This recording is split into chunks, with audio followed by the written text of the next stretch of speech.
tastes metallic. Good morning. Hello and welcome back to another episode of Zee and Zed over here at twitch.tv/zombie hedgehog. I am joined by my co-host PEZLIZ, and today, and I let you introduce yourself today. Today we have an epic guest, Killa Prints. Hi. We're in a level 2 hype epic train 3D too. printing streamer. Already? So I We need haven't you. even started. I need you to level hype 2 up my hype train. hype train. Let's get it going. Let's go. Let's go. See? Hop on the hype train and I'll give you a ticket to the Polar Nice. Express. Carrots and chili? Nice. Yeah, that'd be kind of weird. This came out good. Although, I know, they're bookmarks. I don't know why I printed them. Star Rose 3 wanted like one, maybe? No, you were showcasing how good your printer profiles are, right? Yes, exactly. Oh, CP Geek just subscribed at tier 1. 35 months. Thank you, CP Geek, for Holy 35 heck. months. Oh. Wow. Where's my soundboard? I want to do the Ooh, soundboard. week-long cruise. That sounds like fun. Less than a week's work. Wow, we used to have to fly to Florida to go anywhere fun. Who said that? Oh, CP Geek. Oh my goodness. Yeah. It's a lot of fun. Did you have any hurricane stuff going on? Any bad yeah. weather? That must have been interesting. We're 27% into a level 2 hype train. Oh, Hype wow. trains are Wow, something that's that epic. you don't have those on YouTube. Sure don't. Yeah. Actually, that's a good topic. We can talk about the difference of streaming on Twitch and YouTube. Ooh, that's a good Sure. one. Yeah, see? That's a great Add that one. to the topic, Zombie. Yeah, maybe you can teach me some things. Mr. Excuse Maybe you can teach just me some things too. resubscribed. I don't know.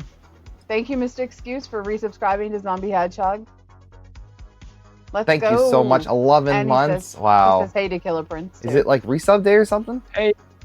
What is the beginning of the month? Ish. What's the No, 10th? it's not. It's the middle of the month. It's literally It's the not middle. the middle. Okay, it's not the middle yet. It's not. No, we Because didn't the end get of the our month's Twitch gonna be a pay. blur. You know that, right? Middle of the month is Twitch pay. That's true. Yeah, Jeez. middle of the month. What, Friday? The 15th is usually Yeah. Twitch pay day. Okay. Yeah. Ooh, Well, that's yeah. one difference. On YouTube, it's the end of the month. Ah. Yeah. Like they have a And the range of days. The weird Yeah, thing with Twitch yeah, it's too like is whenever that you they hit your they never count the last day of the month. So if you Mhm. went out with a bang on the last day of the month, it doesn't count towards the next month. It's really frustrating. Right. Because it's like, oh, my total was this, and this, nope. Well, if you want to contribute to a middle of the month hype train, remember you can resub with your Prime. Prime is free. Bang Prime in Exclamation mark chat. Prime. If you have Amazon Prime and you're not using it, if you've Use already it on subbed my to this channel, Oh, sorry. use it somewhere else. Use on Killa Prints' Twitch. He doesn't I think have I think I've tried to stream on Twitch exactly once, and because I use a mini PC to stream with, that's what I have out here in the garage. It's not powerful enough to do both. It's good enough for YouTube, Okay, Okay. interesting. singleton, but if I try to stream both at the same time, it just doesn't work well. Because The only that's way made it two would work different is encoding streams. something like StreamYard, like we're using. StreamYard works really well for that. Right, Yeah, right. I like StreamYard. But you guys also don't swap cameras a lot, right? It's usually just one shot. So I Yeah, have a we could, trick, though. right? Yeah. I stream this right here as OBS, so if I wanted to, I could swap my camera, Yeah. right? Gotcha. And if I was full screen in here, you wouldn't even know that I was streaming through StreamYard. It's a Mhm. it's a life pro tip right there. Thanks everyone look for into this level 2 hype train. 61%. Thank you guys so much. And now we can start our what's it called when interrogation? We can start our Interrogation. Let's do it. interrogation. Yeah. To figure out how you have time to build so many 3D printers. I don't get it. I kind of don't, man. Is that the secret? My schedule is pretty crazy, but I do get a certain amount of time every day. I wake up early. I'm an early bird. I like to just wake up and get things done that matter to me, and I prioritize my life that way. And so building printers is that one thing that I get to do for myself every day that I actually enjoy doing. And so I spend about an hour or two out here every morning just tinkering, getting done what I can. And then I'll go train for an hour, hour and a half, and then go to work from there. I usually don't spend time out here in the evenings, so this is a little bit different for me. But all day Saturday for the most part, and then on Sunday we stream. And so having something to do every Sunday, that keeps me on task.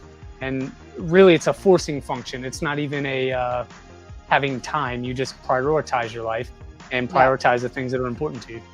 Yeah, I think what a lot of people don't realize when they're streaming or they're content creating, consistency is key. Because if the whole rest of your week is a mess and you're present for that one day, couple of hours, that's where people know, and it's become part of the routine. On Sundays, it's Killa Prints, and I also have another tab for Astro Canuck. But that's what we do, and that's Zee and Zed. There are times when we decide not to do a show, especially if we're traveling, but we pretty much stay consistent. I'll go earlier. Yeah, I've done the same thing all year. I just started streaming this year, and so I think it's January is when I started. And so I don't think I've missed a Sunday yet, but I will take next week's Sunday off just to reset, clean up the studio a little bit. It sounds fancy when you say that. And so clean up the studio / garage a little bit, send out these projects over here that the folks went on raffle stream yesterday, and start prepping for the next one. Oh, we know about Steve Builds. The Steve Builds is in the morning for me. Steve Builds is the afternoon for me on Sunday. Yeah, he's an afternoon streamer. Right. Yep. I start early, and then I start early and usually go 20-30 minutes into Steve. I only really like to stream for about 3 hours, and then turn it over from there. Right?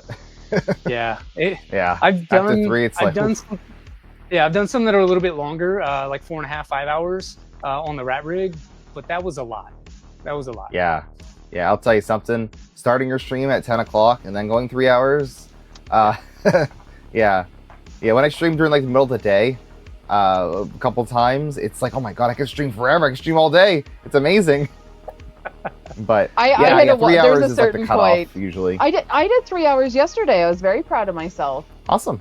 Because normally I cut it off around like 2.5, and then so. Yeah, I think I hung out for about an hour and a half, almost 2 hours, and then I had to pull chocks and get out of there. And Zombie didn't stream last night, so I went to. Did I go to bed early? I can't remember. Well, the disclaimer: it's my gaming channel, my second channel that I do only for fun. Right, it's a fun channel, and I just finished playing Half-Life, which was torturous, and I was gonna start a new game, but I said, you know what? I'm just gonna relax and play other games on my couch. I played playing Zelda right now, Tears of the Kingdom. So just a little bit of T-Pain at all last night? Nope. Oh, okay.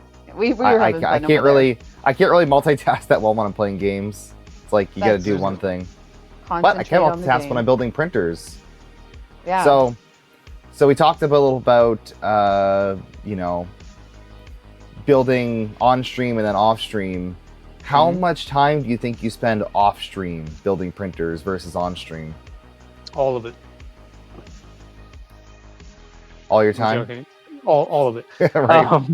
But realistically, when I'm not doing things with the family, let's say it's a hangout at home weekend, I think we're kind of half and half homebodies, and so based on where we live, it's a entire day just to go and do anything, right? It's an hour to get to the nearest city to do a thing, and then you want to spend time down there. So by the time you get home, you've already been out 6-7 hours, and so we limit that to only a couple of times a month.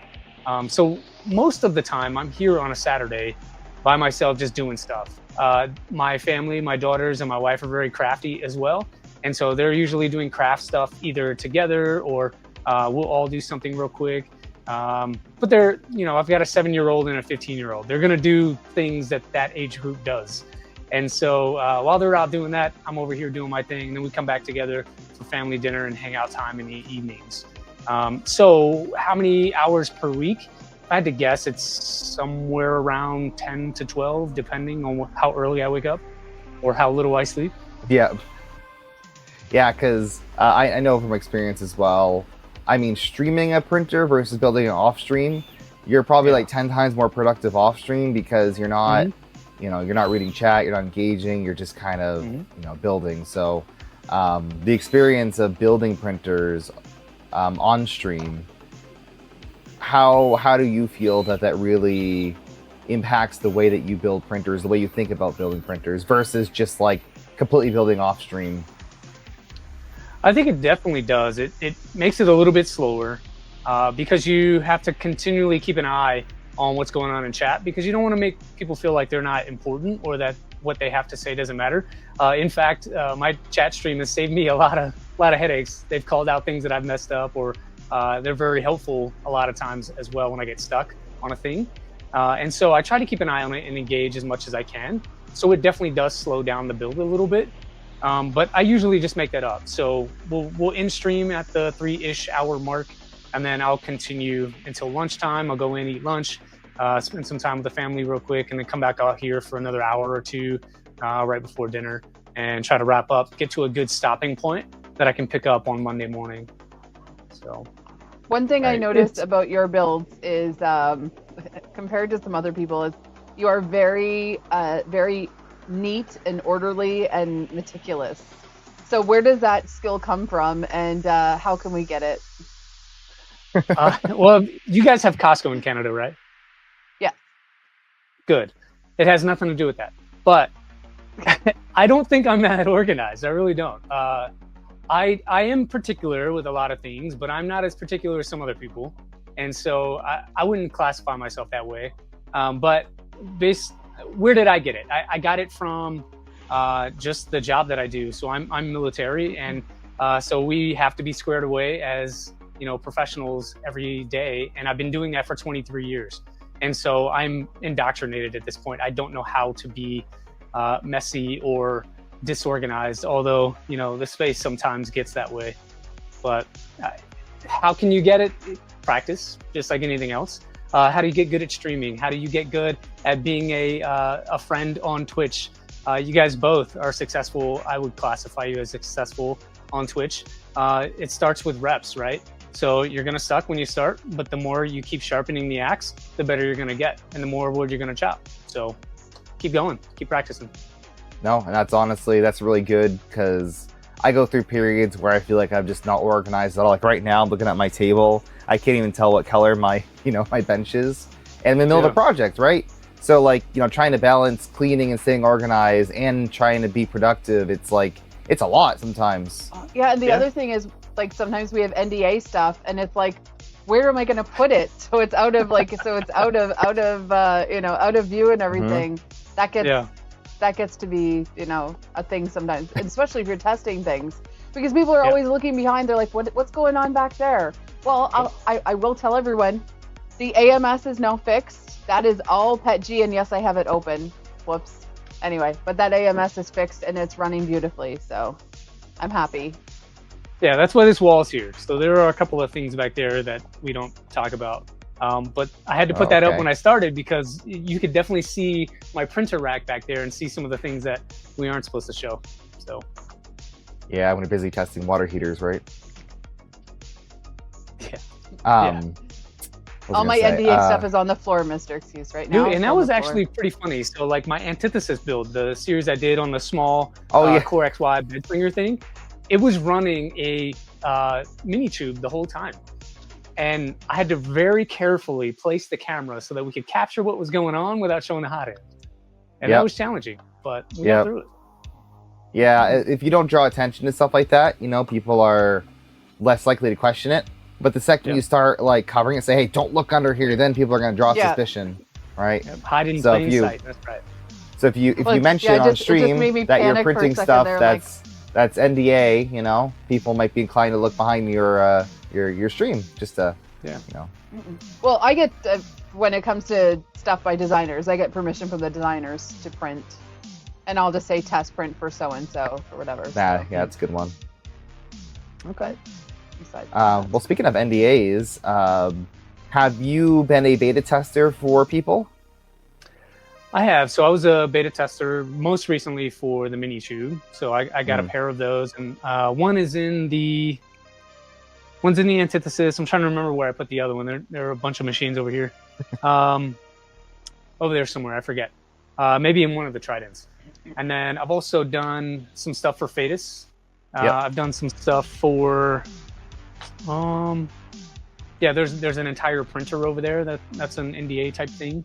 I'm excited about that one. That's what I'm going to be working on tomorrow. We have the day off in the States for Veterans Day. And so I'm probably going to spend 8 hours working on that thing tomorrow and see if we can get it over the line. It only really needs some firmware and some cleanup on the wiring, and then we'll be able to press go. So yes, I'd love to beta test more and really get into that world and provide the feedback. One of the things I do for work is I do developmental tests for aerospace. And so we're constantly testing interesting things for airplanes. And so I have the skill set, and it's also what I like to do. So if I can marry those together and help people out and make sure that we get good products on the consumer side, I'm down. Yeah, now, that's all awesome. of us are pretty, like, we're considered pretty small when it comes to, you know, our channel sizes and stuff like that. But I think we're all a testament to how building relationships with companies and building trust with companies can work.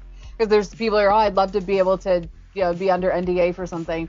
And it's really all about relationships and that outreach. Right. And like even the way that we know each other. Like if you are going to be someone who streams, you need to actually be in other people's, you know, you need to be part of something bigger than yourself. And I think that's a huge part of it. I'm just answering that question. Tulsa Skin says, what all brands of printers do you use? Now, you did build us a list of printers that you've built, but you asked the question. So which ones do I actually use? So I use the crap out of my Bamboo Labs. So both the X1 Carbon to my right and then the H2D on the floor to my left. I use those a lot. They're just my workhorse machines, simply because I don't own a Prusa. If I had a Core 1L, Joey P, if you're listening, if I had a Core 1L, I would use the crap out of it, probably. But I don't, so we're working on it. I used to use my FL Sun S1 original, but I clogged it like 2 days ago, and I got mad, and it's just sitting in the corner in timeout. But I also use the Tridents. I use the Trident. It's just a pain to work on. But I also use the Trident and the V2 a lot. Some of the other ones I can't use all the time because I only have three outlets in the garage. And so if I connect everything at the same time and try to turn them on at the same time, I pop breakers and I get in trouble and those kinds of things. So those are the ones I use, but I own a lot more than just those. Yeah, so it's interesting you mentioned Bamboo because we all are, you know, Bamboo users, and typically it depends on the part, but typically I will kind of just gravitate towards sending a print to whatever the latest Bamboo I have. Just because, honestly, for me, it's about the tinkering. I can't tinker with these machines. I can't really mess them up. That being said, I just picked up the Panda Jetpack V2. Ooh. But, I mean, that's just the cover, right? It's not really modding. Hey, there you go. We got the clear one. I saw that. I was placing the order Are we just showing from boxes? Like, I have the status. Hey, there you go. Hey, I ordered some fans from West 3D. And I was like, I can't just order 4 fans, so I bought a big tree tech thingy. Oh, you did the Panda. Oh, that's nice. That's gonna be pretty. I like it does not work on the X1 Carbon, so I don't have a use for it now. Oh. Yeah. Kevin's got an interesting question. Have you ever built or printed something? Just to prove one random person on the internet wrong. Oh, that's a good one. I don't think so. I'm usually not like a vindictive person that wants to go on the internet and just prove people wrong all day, because I'm very aware that people just go on the internet and say wild stuff just to get a rise out of people. And I just refuse to engage in that kind of thing because it wastes my time. Well, Zombie and I we like to find challenges, though, every once in a while. Oh, okay, that's different. That's different. Yeah. If there's a challenge out there, hey, you want me to print something crazy, then I will. Good story. So Clownhammer on one of my streams was like, hey, you should print a handyman as your test print. And I was like, what the H is a handyman? And so he DM'd me this STL, and it's like, it's a hand with legs on it and a couple of cakes. And it's just the creepiest looking thing. But so he's laughing about it in the chat. But yeah, that was kind of built out of a challenge. But yeah, I like to print what's out there. I've printed a lot of K2 Kevin stuff. My desk right now is covered in the screw units and the different organizers and things like that. Zombies, I see in your background over there, your toolboxes are on the list to get to at some point. They're pretty cool. Yeah, that's a good question. Do you design any of your own models? I don't. No, I'm not a designer. Definitely not. I'm more of a functional part kind of guy. So I will design parts and pieces for some of the printer builds that I need to do because I love going custom. I'm the guy that goes and buys a car based on how much you can customize it and make it your own. Right. The printers I build are the same thing. So I build the printers that I'm able to customize to my liking. And so I will design my own parts and stuff for like that. But that's, CAD work. The stuff in Blender and Nomad Sculpt and this digital clay type stuff, that's not really my jam. I'm not artistic in that way. So no, I don't design anything. So I get asked this question a lot, and I always like to ask this to people who build printers. Why would you bother building a printer in 2025, 2026, whatever year it's going to be, when you could just go and buy a Bamboo Lab, a Prusa, a Creality, any of these printers that nowadays, honestly, they work really, really good. So why do you build printers? And you kind of just answered it, but... I am mechanically inclined. I was the little kid that built Legos and then tore them apart and rebuilt it into something else. My dad was a auto mechanic. My grandfather was a woodworker. So I've grown up around that, and that's what I enjoy to do. So I have both the X1 Carbon and the H2D. Like I said, they are the workhorses when I just want to hit print and not really worry about it. But the action of building a thing that I can then use as a tool and then rebuild it and update it as we go is more intriguing to me. For example, the P2S is released, not in the States, but it's out there, right? And I want one of those. Yeah, somewhere in the ether, right? But I can't upgrade my X1 Carbon to a P2S. And Liz has over 10,000 hours on hers. I'm just over 7,000 on mine. It's going to wear out someday, and it's just going to become a brick. There's no way to refresh it, really, to make it new. With something you home build, you can infinitely update it. And that's more interesting to me. Yeah, take a look at what Digital Dragon's doing. He'll take a really old printer and modernize it. And that's the case for a lot of printers, except for the ones you can't. The ones that are molded, custom, the bearings are pressed in place. There's not much you can do with them. And they're essentially e-waste at some point. So yes, they work really, really good for the entirety of the lifespan, but then you can't really do anything with it. So that's, I see that a lot, right? And I don't really have a good argument besides, hey, you build your own thing. That's like saying, hey, why would you ever buy a car when you can build a project car, right? Why would you bother doing it? It's similar answers, right? Your personality and you're willing. I mean, how many people had enders that they tinkered with? And I mean, it's so sad when I see people sell their enders, they're, for $499 when you know that they probably put $400, $500, $600 of work into them. When you look at the investment that you put into it. So yeah, it's a thing. But I think what's really awesome, what's happening now is that you're able to buy the kits for the printers. And having, companies like LDO and West 3D and KB3D all work together and it's so much easier now. Because even 2 years ago when I was doing the Cocoa Press, it was a kit, but they didn't give me spare anything. And for me to source all of those extra parts was a nightmare. But now, even 2 years later, it's so much easier to access those things. So I think you buy an LDO really kit helpful. and they give you just an entire hardware store of extra parts. I don't even see these in the VOM and they're including them. Right. And to be honest with you, I love the LDO kits. I have a couple of them. But I feel myself moving more away from it because it's commonplace now. I really like the niche. I like the niche things. I like your Doom Cube right now with the all-wheel drive on it. That stuff is interesting to me. And so if it's an interesting, it can even be a dumb, really impractical build. But I like doing that stuff. And that's one of the reasons I built the Prusa wire, because it's different. You're taking something old and refreshing it. We built the antithesis on stream. That's different and weird, wholly impractical for most things because it prints on the size of a postcard. But it was a fun build, and it took me like a day and a half, 2 days to build it. So yeah, I find myself going that way a little more. Yeah, you got the printers to print everything you could possibly need. So why would you build a printer that's not fun? Right. You got to make it fun. The second that the door on Velta was released, I was like, you know what? I'm gonna build that. Why not? And I like building those custom printers, but there are a lot of challenges. Oh, yeah. There are challenges, there's a door on especially Velta when right back there. Yeah.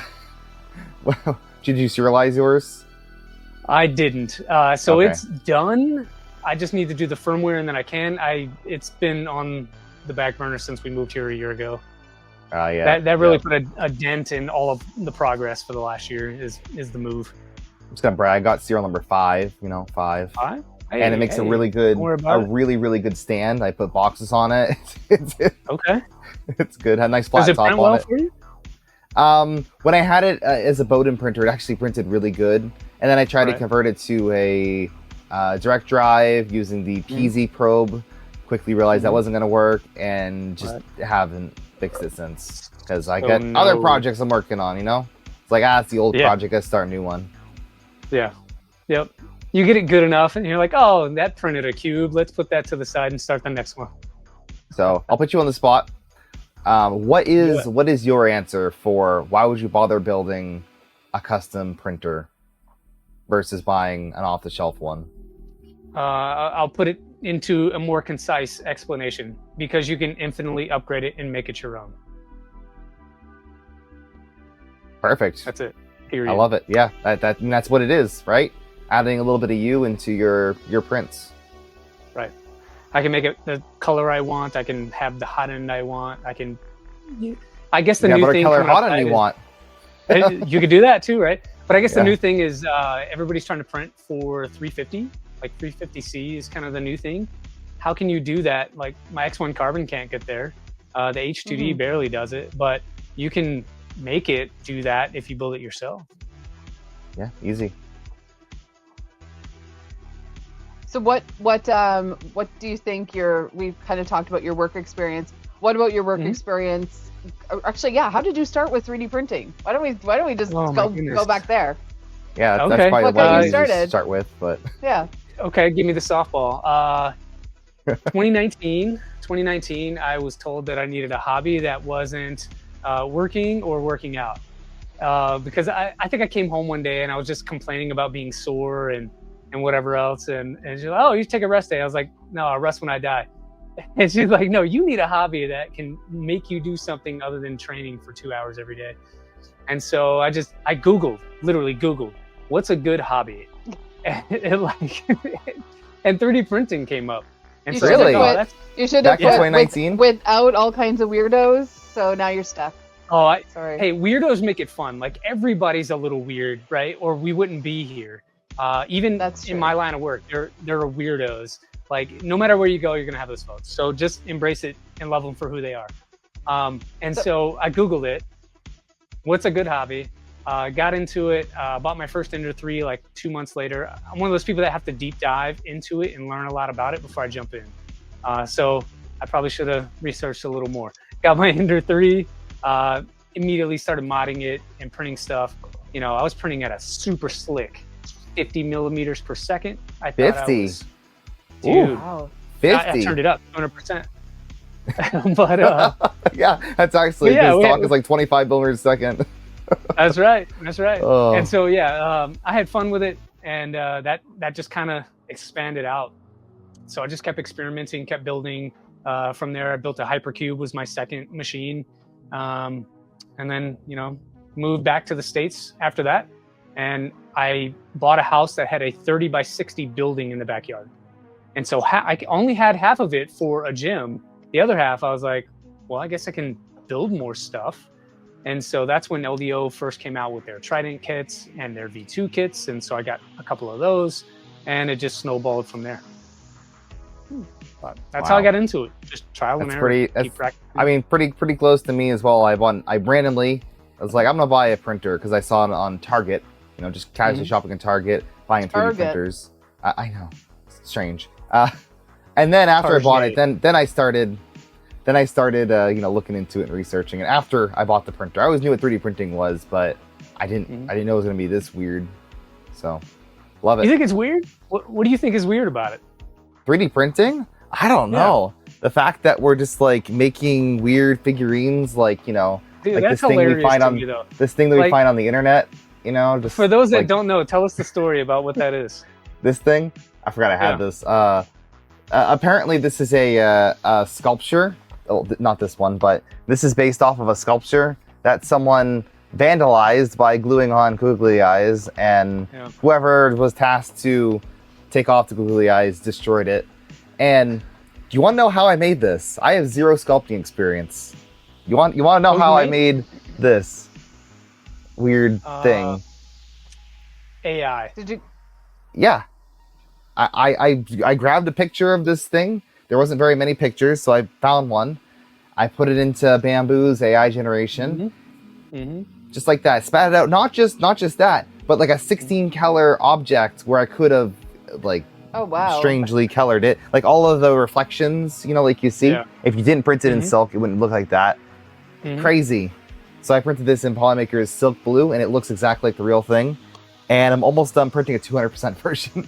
We'll check that out in a little bit. Of course. I may join you on that adventure. That's one of those challenges that we need to throw out there.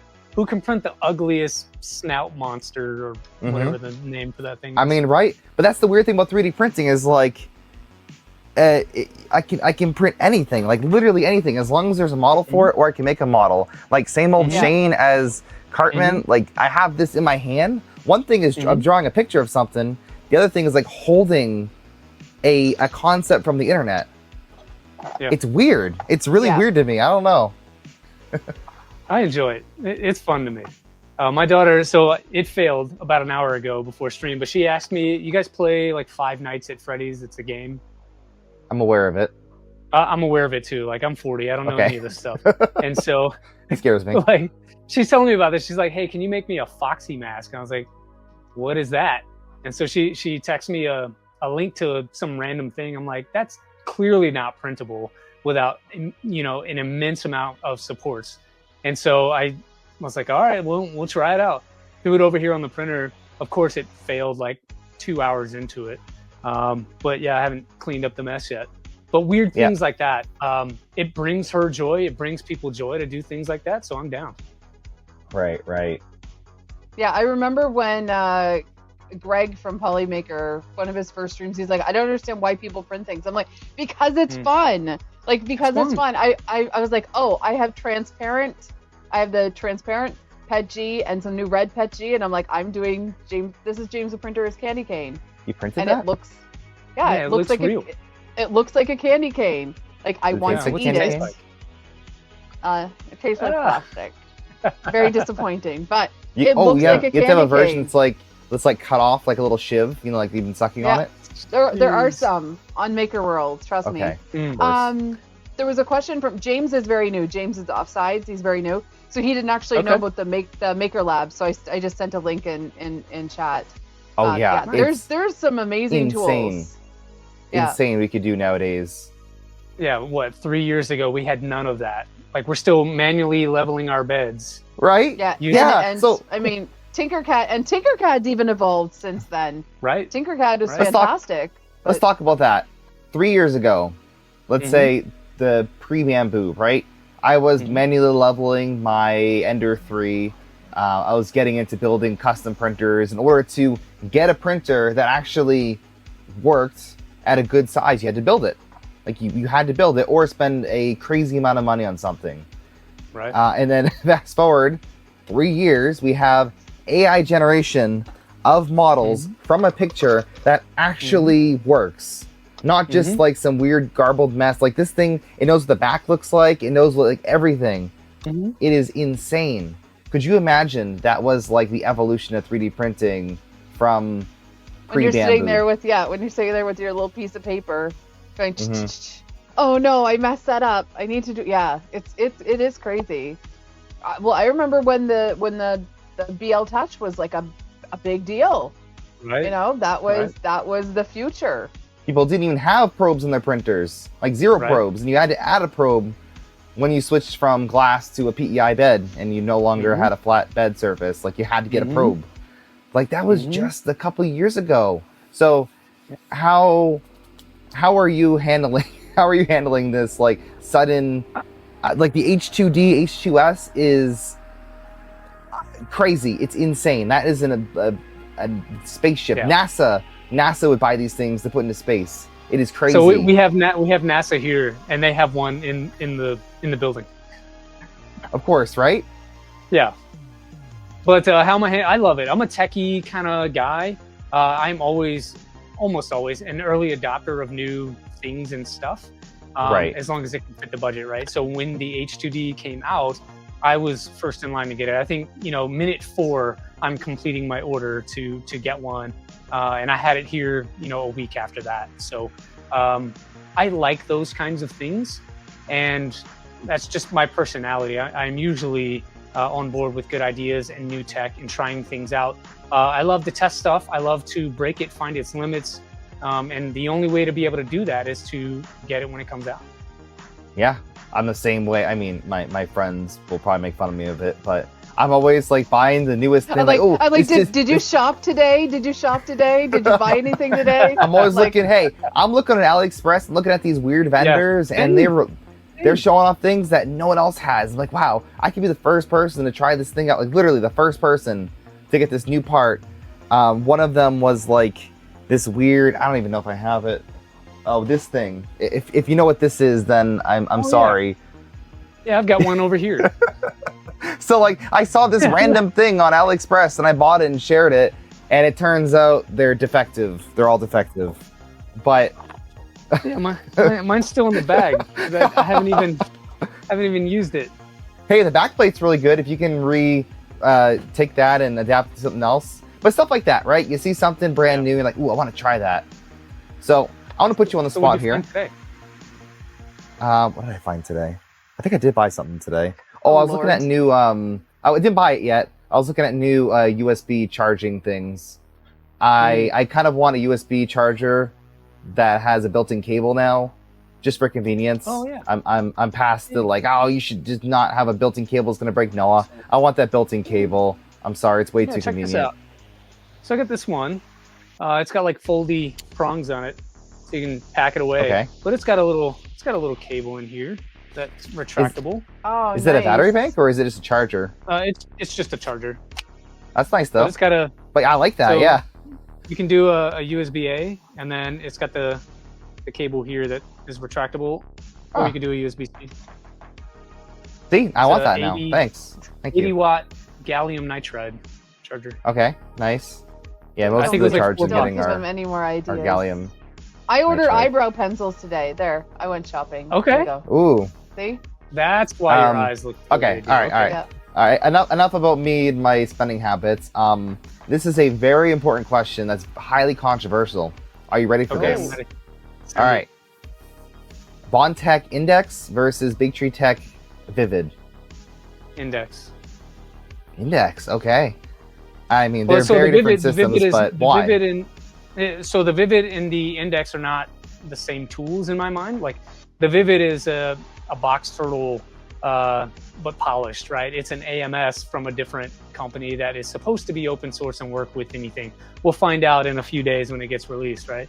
Mm-hmm. But the Index is a complete tool changing system that is supposed to be adaptable to anything.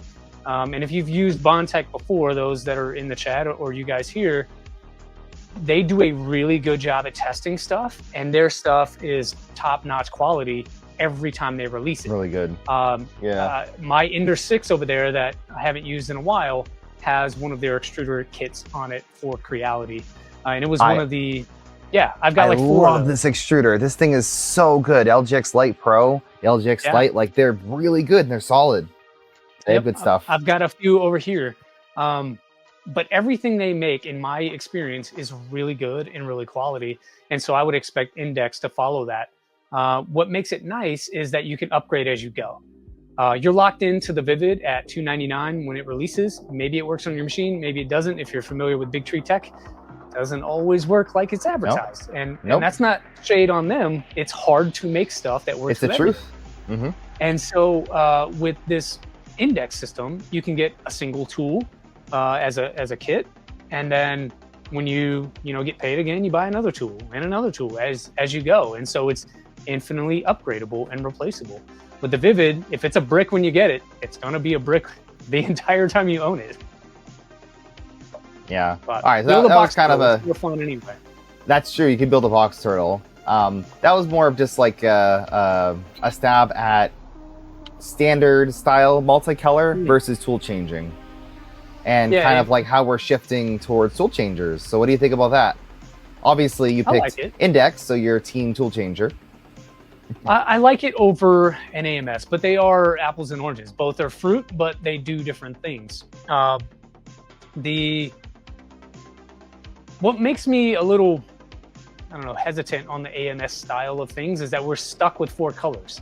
Bamboo did 4, and so everybody else feels like they have to do 4. Like, why not have 5 or 6 or an 8 spool changer and make it a different shape? Or I love that the AMS2 has a heater on it right now, but we could have done that a while ago. I like the tool changer because it just sort of streamlines it as far as changing colors, but it makes the printer build itself more complex. The firmware is now more complex, and that can be a lot for someone that's not used to doing that kind of stuff. And it sounds like Index is going to be able to go on almost any machine, and Bondtech can't account for that. So you're going to be on your own to figure that out. So depending on your skill set, you may want to choose one or the other. I recently bought, I kickstarted a unit called Code Print. You might have heard of it. I have. Like very, very, very similar to Bondtech's Index, except instead of being a tool changer, it's just like you're feeding the main thing with a bunch of different, extruders. And in concept, like, it was a really good product, but even though they supported it, it was still just like a giant pain to install and use. So I'm curious if Index is going to kind of run into a similar issue where, hey, I want to adapt this thing to my ANET A8. How do I do that? Please don't. Right? Please don't. Please don't. But like, no, seriously, people are going to put those on Enders. They will. Yeah. Like literally an Ender 3. You're going to put Index on Ender 3.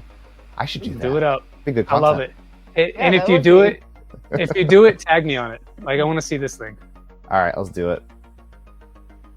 But no, anytime you're doing something custom, it's going to be a challenge. You need to have a certain baseline of skill set to be able to work through that, or know how to go and find the information to implement. So don't just jump into these things if you've never built anything before, because it may end up being a waste of money for you. Well, that's what happened with the Cocoa Press. I was a beta builder. I was a beta builder, never done anything. So Zombie was very helpful. We had DC Sublime, Zombie, Glendon in a Discord call. So they kind of all had to sort of sign the NDA as well. And that was well, we were actually helping them write the manual. Honestly, we were, because every single time we got to a certain step, there'd be no more information. So we're like, okay, what's next? Oh, I'm used to building Vorons and stuff like that, where the guide is like, hey, take this screw, hold it this angle, insert it, like, there's like a step-by-step like Lego guide on how to build these things. And not just, hey, take a look at this image, kind of see how it's put together, and then put it together. Work from the CAD, put it together. Not everyone can do that. Yeah. Right? I think what's really interesting about 3D printing now is because these printers are more accessible, and even the printers that you can buy at a cheaper price at Micro Center are easier to operate. You're getting different levels of people in the hobby. So there are still people, and every day I'm horrified that there are people that have never used a slicer. They only print from their phone. Okay. And even there are people that if they get an error message, they go to a Facebook group and ask what it means instead of going to a wiki. Like there's that level of just like not like lack of knowledge. And also, I mean, for me, I think most of us that are really into the hobby, we have that thirst for knowledge. So it's a lot different. It's a lot different. And even when we're at the like the Repro festivals, explaining how to print a maker chip to people who have, who are in the hobby, but they didn't realize that they could, do face down printing and have good quality and stuff. It's really interesting to see like the different, not just the different interest level, but the different skill sets, and then how all of that sort of comes together for the hobby. Because I think the three of us at least, and most people in chat, we don't believe in gatekeeping, and that means you don't gatekeep the hobby at any level. So yeah, it's really interesting. So I'm curious, do you still have the Cocoa Press? It has been adopted by someone who's going to be playing with it. But I printed with it. Yeah, it's for me. It's the lack of space. I'm in a small space, and also I only really like the dark chocolate. If I was, feel like, oh, you can eat your mistakes, and I'm like, no. Yeah. No. To me, the Cocoa Press is kind of like a laser printer, right? Like you have your use cases for it, and when you don't, it's just gonna sit there. Oh, it would be perfect for someone that's decorating cakes and things like that. So I mean, it definitely has a use case. It's an amazing tool. Yeah. I love it. Yeah, absolutely. And it was a fun project. It was a fun project. It's one of those things, like a custom printer, right? Like you have to love it, right? That's what it is. Right. So you guys are interested in like the sugar printer next? That would be fun. That would be fun. For me, if I were to build another printer, it would be something that I would do it for the build and then hand it off to someone. I think that's my interest in things like that, especially if I was going to make content of doing that. That's not my forte. My forte is like 101. I liked, well, like I just said to James in chat, like I'm actually going to start working on a guide, and it's not the guide of like I'm actually going to tell people where all the resources are to teach yourself instead of trying to start from scratch. So a glitter printer nickname. Yeah, somebody wanted a sprinkle printer. Hey, tool changer with multiple colored of resins and. Hey, anything's possible, right? We have soap now. You can print soap. You can do multicolored soap prints. No, but the possibilities with actually that sugar printer, I've seen some things. The possibilities with that are, it is pretty cool. Like you could do custom sprinkles and things. So, oh wow, TechTuber, you just made up my title. Wow, there's the title. Sure there's the title of my guide. Click it and see. Yeah. MF. So don't click the emergency stop button because that'll turn off the printer. No, or do click it and see what it does. Yeah, you got to test out everything, and then see if it resumes after. That's the real trick. Yes, yeah. Oh shoot, I forgot to fix my macros so it actually enables restarting the print, or it like goes in the corner and then it turns off all the motors. So Killa Prints, have you ever tried polar filament? I have exactly one spool of polar filament that I got at Rocky Mountain. But it's that very bright, what do they call it? Rocket red rocket, something like that. Ooh, but it's like a UV. One. It's like a UV red. They're UV reactive. Like I have the this one. What is the coral? Yes, and the coral is UV reactive. I don't have a thing that I want to print with it. But yes, I own it, but I haven't used it. The segue is Zombie's going to set up the polar giveaway.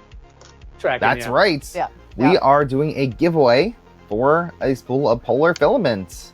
So they are a fun. What's that? The subliminal messaging. Not subliminal. We're straight up telling you to buy some polar filament. Hey, I want you to go there and buy their filament. It's good stuff. Or and we're giving away a spool. Go to their holiday party. Is it December 6th? If you live anywhere near Michigan, anywhere near Troy, Michigan. Here, I'll spam in the chat here. Click that link. Everyone answers. Go click that link. Go sign up for the Polar Chillament if you're going. Oh yeah, Chillament. Sorry, Chillament. Chillament. Yeah. Yeah, you can. It'd be really cool to go.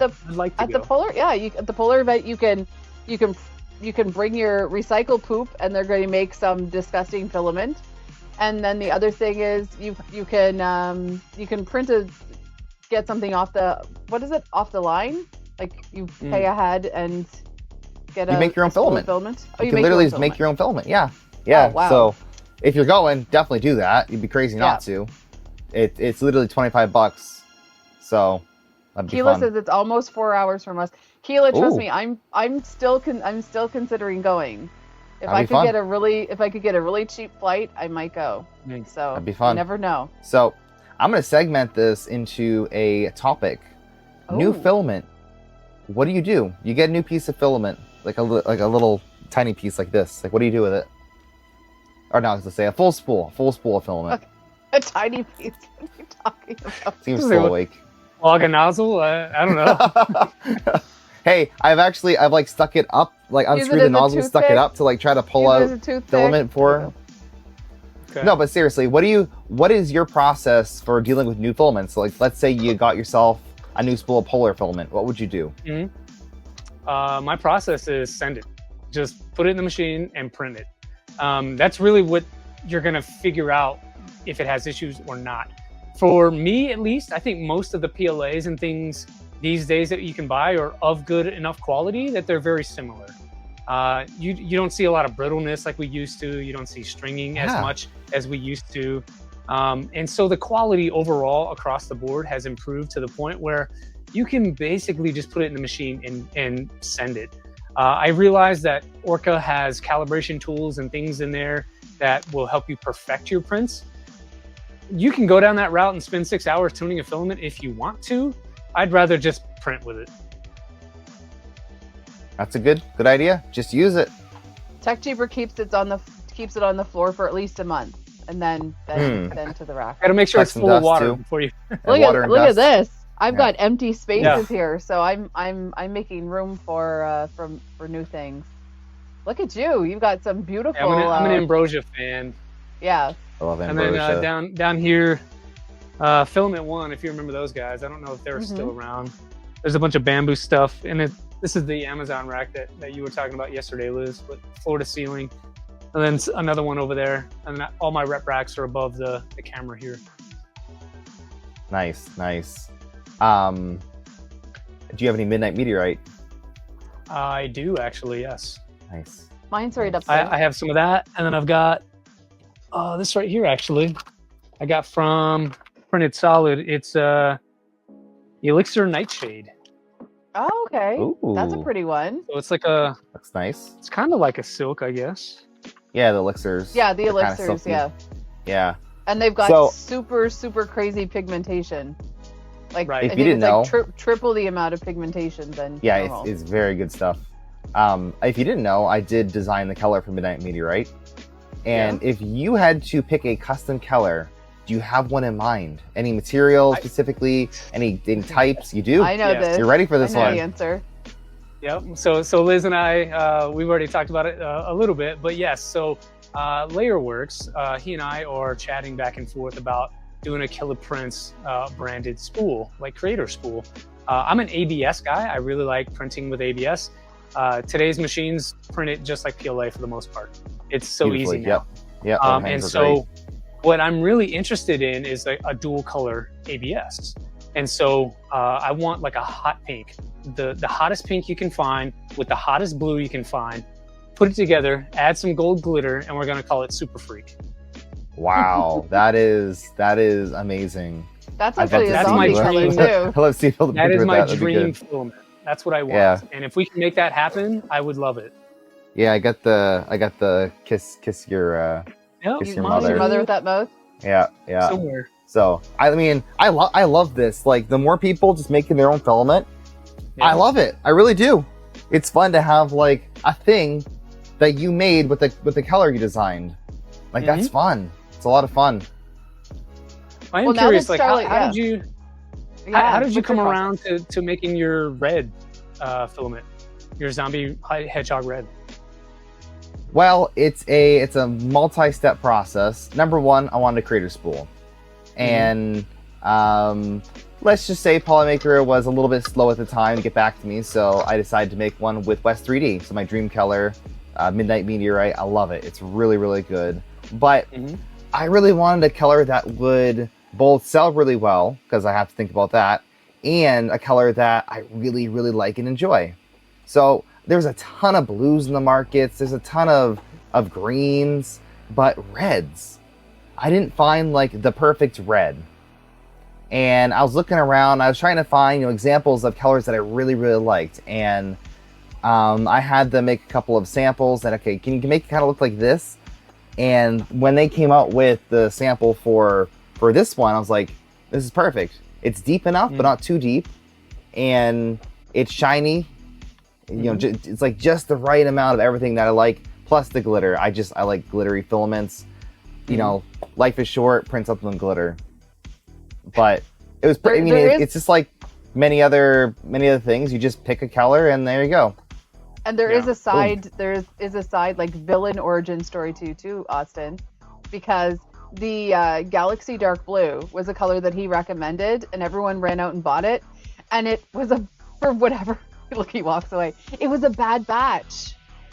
Oh no! Everybody that bought it that month, it was a bad batch. It was so funny. Like the entire Galaxy Dark Blue, like that entire SKU, the entire thing. Color. It was a bad batch. So everyone's like, "Why did you recommend this color?" This was summer of 2022 or something. 22. Yeah, 22. And everyone's like, "Why did you recommend that?" So it is kind of it's a redemption. It's a redemption. Yeah. And they didn't have a Galaxy Dark. They didn't have a Galaxy Red. They had a Galaxy Dark Red, which is like brown. Chocolate. It's literally brown. I mean, I guess technically this is a dark red. I mean, yes, that is sure, not whatever. Dark red. Brown. That is chocolate brown. That is intergalactic chocolate. It's a great color, but it's brown. Yeah. So I want to redeem Polymaker. Give them a good red that they can call. Oh, to clarify, red. the Galaxy Dark Blue is perft now. It is like it is in my maker chip. I love it. I love it. I just printed don't be afraid of it now. rugged drawer on the Prusa. Oh, look at that. Look at that. That's beautiful. Oh, that's fun. The way the yellow shine shows through. Yeah. Very cool. Oh, that gives me an very idea for a mod. Look at this. We're so colorful. I don't know. Twinning. I printed these rugged alcohol the new Pet markers. G, the dark blue, and then this is the magenta from the new Pet G. So I wanted like a thing to raise this thing up. Do you have divider drawers, though, Austin? No, I don't think I have dividers. Oh. I heard K2 Kevin's come up with like a modular version. You can put your own dividers in. I'll wait for that. This is the only one I have available right now. Oh, is that a zombie drawer or is that a Kevin drawer? No, it's a screw unit drawer. Screw unit drawer. Nice. But it's very tiny. I was just using up a bunch of partial spools. And so like it's green and gold and there's some marble and purple and gray. Hey, there's a bunch of different colors. It's better than like a bunch of units just sitting on the walls decoration. Like none of those have anything in them. None of any of this stuff has anything in them. Well, you have to up your AliExpress game. Oh yeah, and print labels, like pretty label. Even though I have a label generator, it's still a pain. I hate labels. Oh, so annoying. Mine have stuff in them. Some of them, maybe. Yeah, see, that's the issue. Is like they have stuff in them, but you don't even know what stuff because it's not labeled. Well, I have this one. This is labeled M3x10. There's no M3x10s in it. I think I sent you that like sample label. That's funny. Hey, speaking of samples, dividers. Last chance to enter in for the Polar giveaway. Polar Filament. So if you are in the US and want your chance to win a spool of Polar Filaments, they do sell filaments too if you don't win, by the way. We will draw on that about 1 minute here. And also, if you live in Canada, you can pay for shipping, but they do ship. You can pay for shipping if you'd like. Nice. But yeah, I like Polar's Polar. got some gorgeous colors. And I like companies that don't just make like red, black, yellow, green for like $15 a kilogram. Like I'm great, good for you, but like make some fun colors, make some stuff with like gradients or sparkles or a new color. Experiment, right? Have some fun with filament. Well, I think that's why we're all fans of like West 3D and Polymaker and Polar and exactly making cool materials, cool colors. yeah, like the AMAME. I've been playing with their TPU this weekend. That's really cool. And it's just like, this is gorgeous stuff. This is the rainbow, and it's just, What is it gets that? printed beautifully. Is that like a TPU? Yeah, it's TPU. No, like what's the model? Oh, this is. I never haven't seen that yet. This is Dave makes stuff. His silicone crystal vase. Oh, okay. Which is kind of cool. Yeah. So. Yeah, it's and cool. I also did a whole bunch of built over bought unicorns. One I didn't expect that is not talked about as much is TH3D. They have this blue called Raveberry. That's like a very bright blue ABS. Okay. I haven't used it yet, but it's super bright blue. And it's an ABS, but they also have PLA with glitter. There's PETG with glitter. A bunch of interesting colors from TH3D. I don't know. Maybe they're making more. I haven't looked in a while, but a year ago they had some really awesome colors, so that might be another resource as well. Yeah, Capricorn is gorgeous stuff, but I don't know what they're. A lot of companies will do that investment where they actually find some really beautiful filament, but it's just it's deciding if that's their primary their primary part of the business. So right. And I've that's actually seen that happen a few times. That's a big thing. Is do you rely on a company to manufacture the spool for years and years and years, right? Is it gonna happen? Who knows? But I know what will happen. We are giving away some Polar. I'm closing the draw. Closing it. The winner of today's giveaway for Polar Filament in the US, pay for shipping if you're in Canada, is Control Alt Geek. Are you here? Nice. Congratulations. Control Alt Geek. I think Control Alt Geek. Are you new to 3D printing? I'm trying to remember. I try to remember everyone's origin story. There you go. She does. She actually tries to. You are new. Awesome. Well, first of all, before we get sidetracked, send me a DM on Discord saying that you want a spool of Polar Filament on 1110. Please do that. If you can't, you can always message me on Twitch as well, but please try to message me on Discord. Otherwise, I won't be able to find you. And get yourself a really fun color. So we've been talking about all kinds of fun filaments and things like that. What has been your most interesting 3D printing project not related to printers and builds? So the most recent one that was really interesting that I really enjoyed doing was Fulv's Halloween Haunted Dracula Castle. Oh, you made that one. That one was about 5 days of printing and maybe another hour and a half of assembly. So I built that, took it to work for our Halloween party, and everybody loved it. In fact, like one lady offered to pay me to take it home. Like she wanted it so much. I was like, really? Just take it. You are gonna enjoy it way more than I will. So take this thing. And she absolutely loves it. So that was probably the most interesting thing that I've printed lately. That's not printer parts. That's a good answer. And those are projects. I'm telling you, all the little like print 100 things. They're fun, a lot of fun. But oof. Yeah, I plan to do a Christmas one as well. So we'll see how that turns out. I'll make sure I post it on your guys' Discord. Yes. Yeah, Austin, if you watched my Sunday stream, which is also published on YouTube every single week, you would see the castle. It was there. There was even a video. Awesome. Yeah. Awesome. Hey, you know what? I'm gonna say this. The community prints a lot of stuff. Like you guys go crazy, and I love seeing the inspiration. So that's what you should have on in the background. You should have that on in the background when you're working during the day. Yeah, other people's makes. Well, I'm working. Yeah, definitely. Yeah, put the Sunday stream on, the show and tell. Yeah. I thought you meant like right here, right now, just like showing people's models. No. Like that's kind of weird.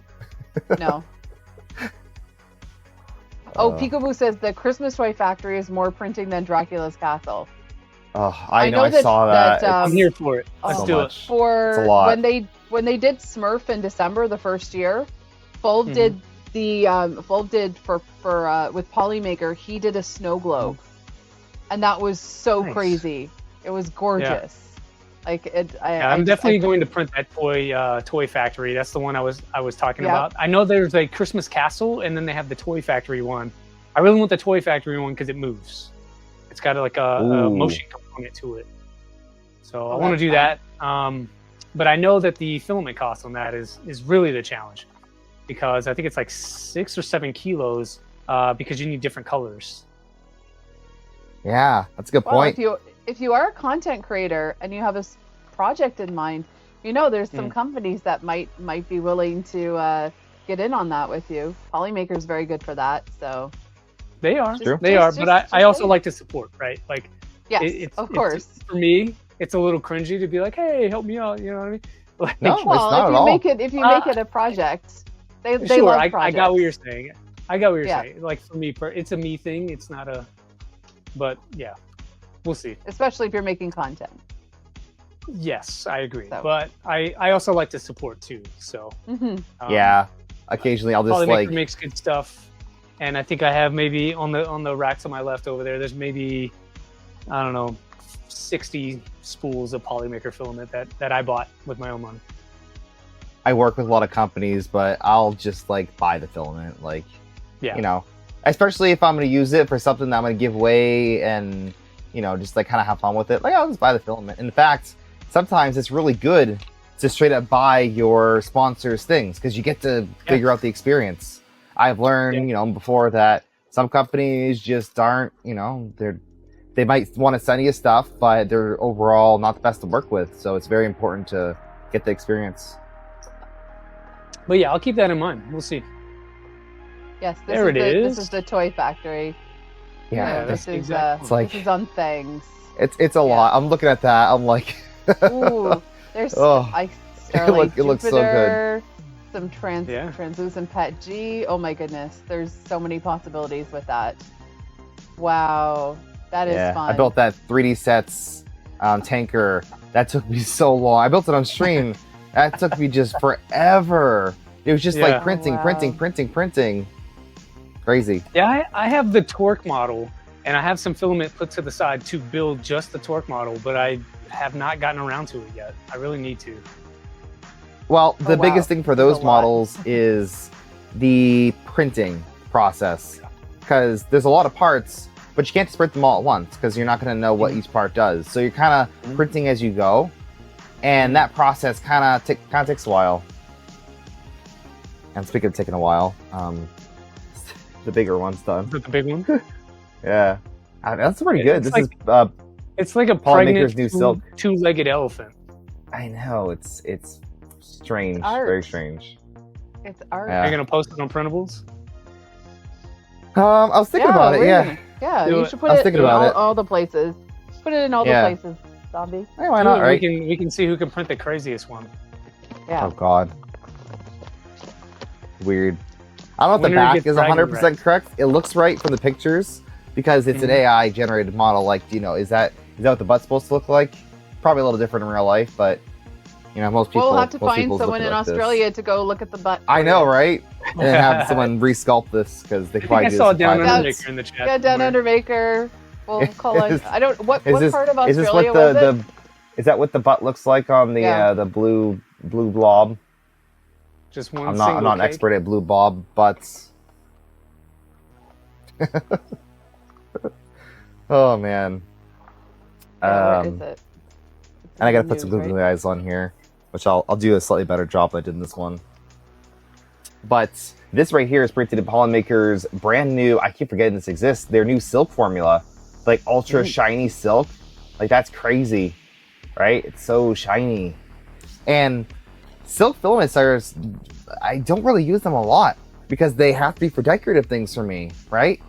And most of the time, I really like what PLA looks like, just straight up PLA.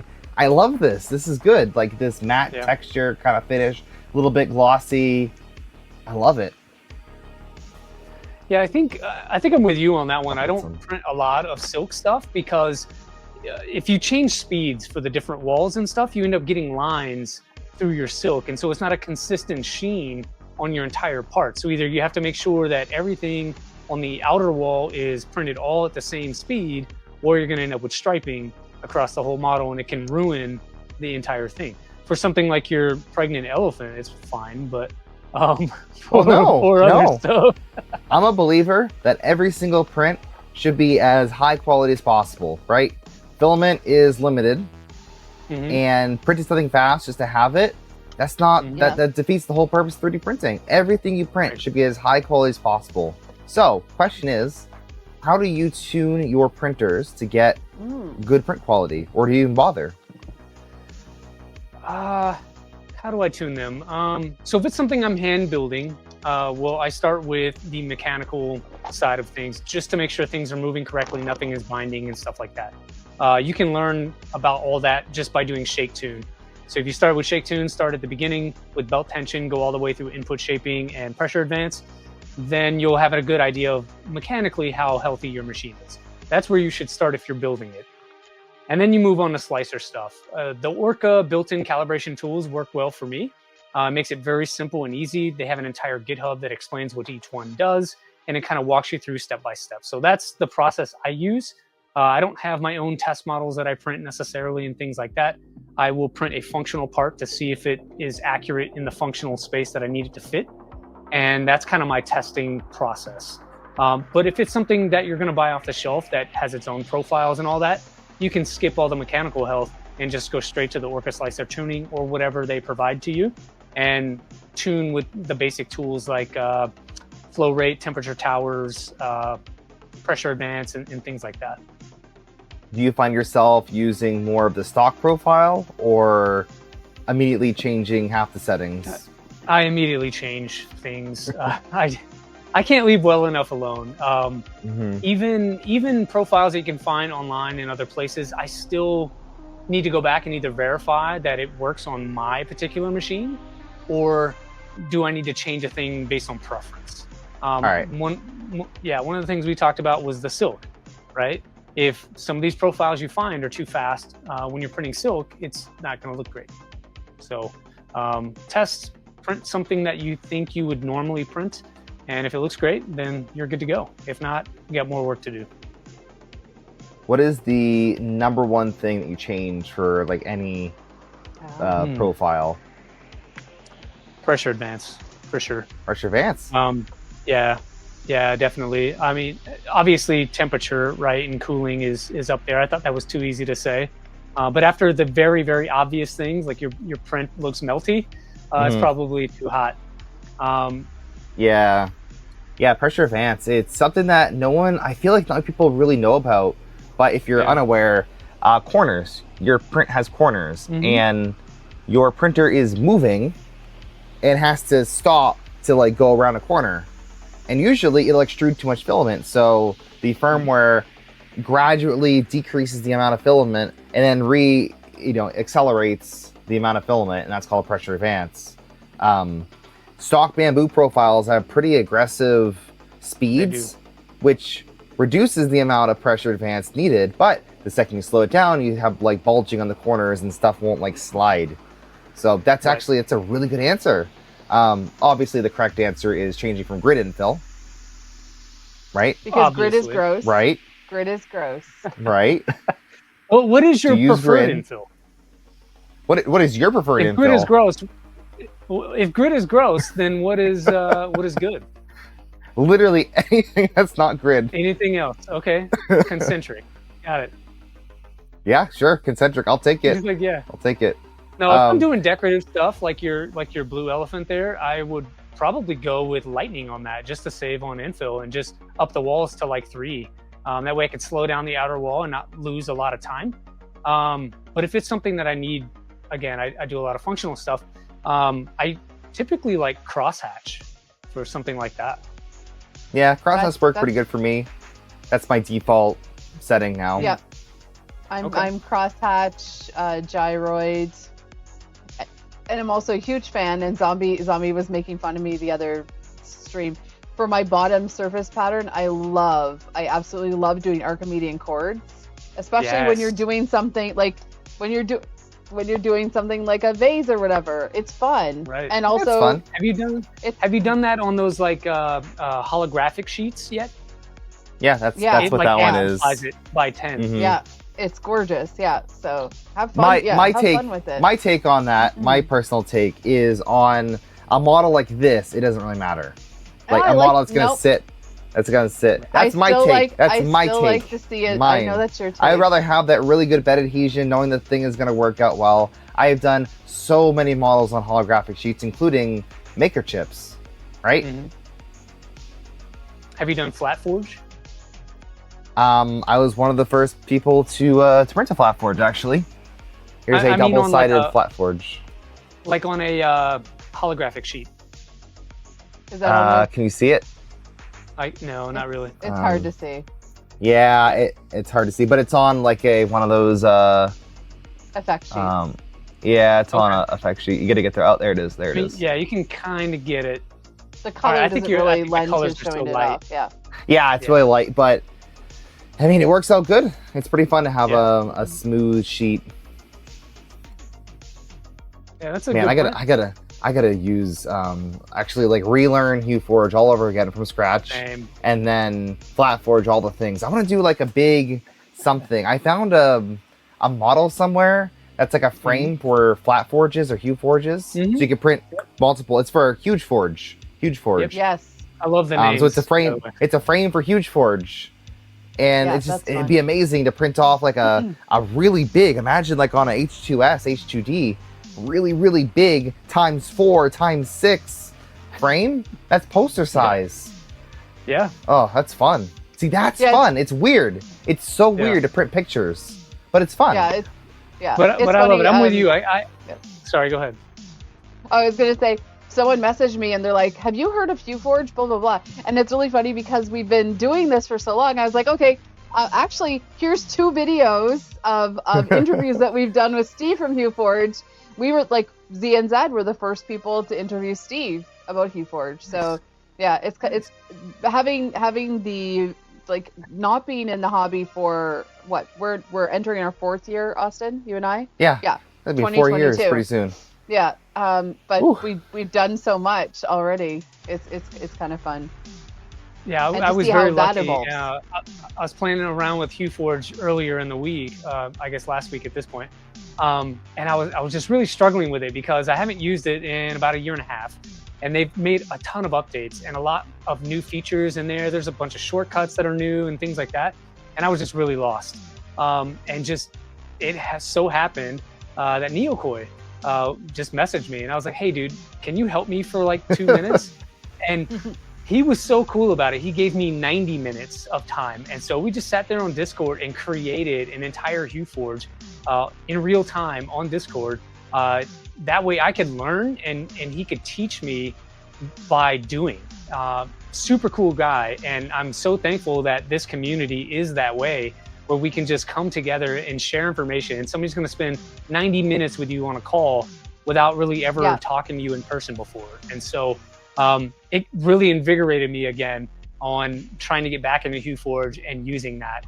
Christmas is coming up, right after that, it's going to be Valentine's Day. So these are perfect kinds of things that you can make that are custom for that special person to make them feel like they matter, because you spend a lot of time making this unique, bespoke thing that they may enjoy.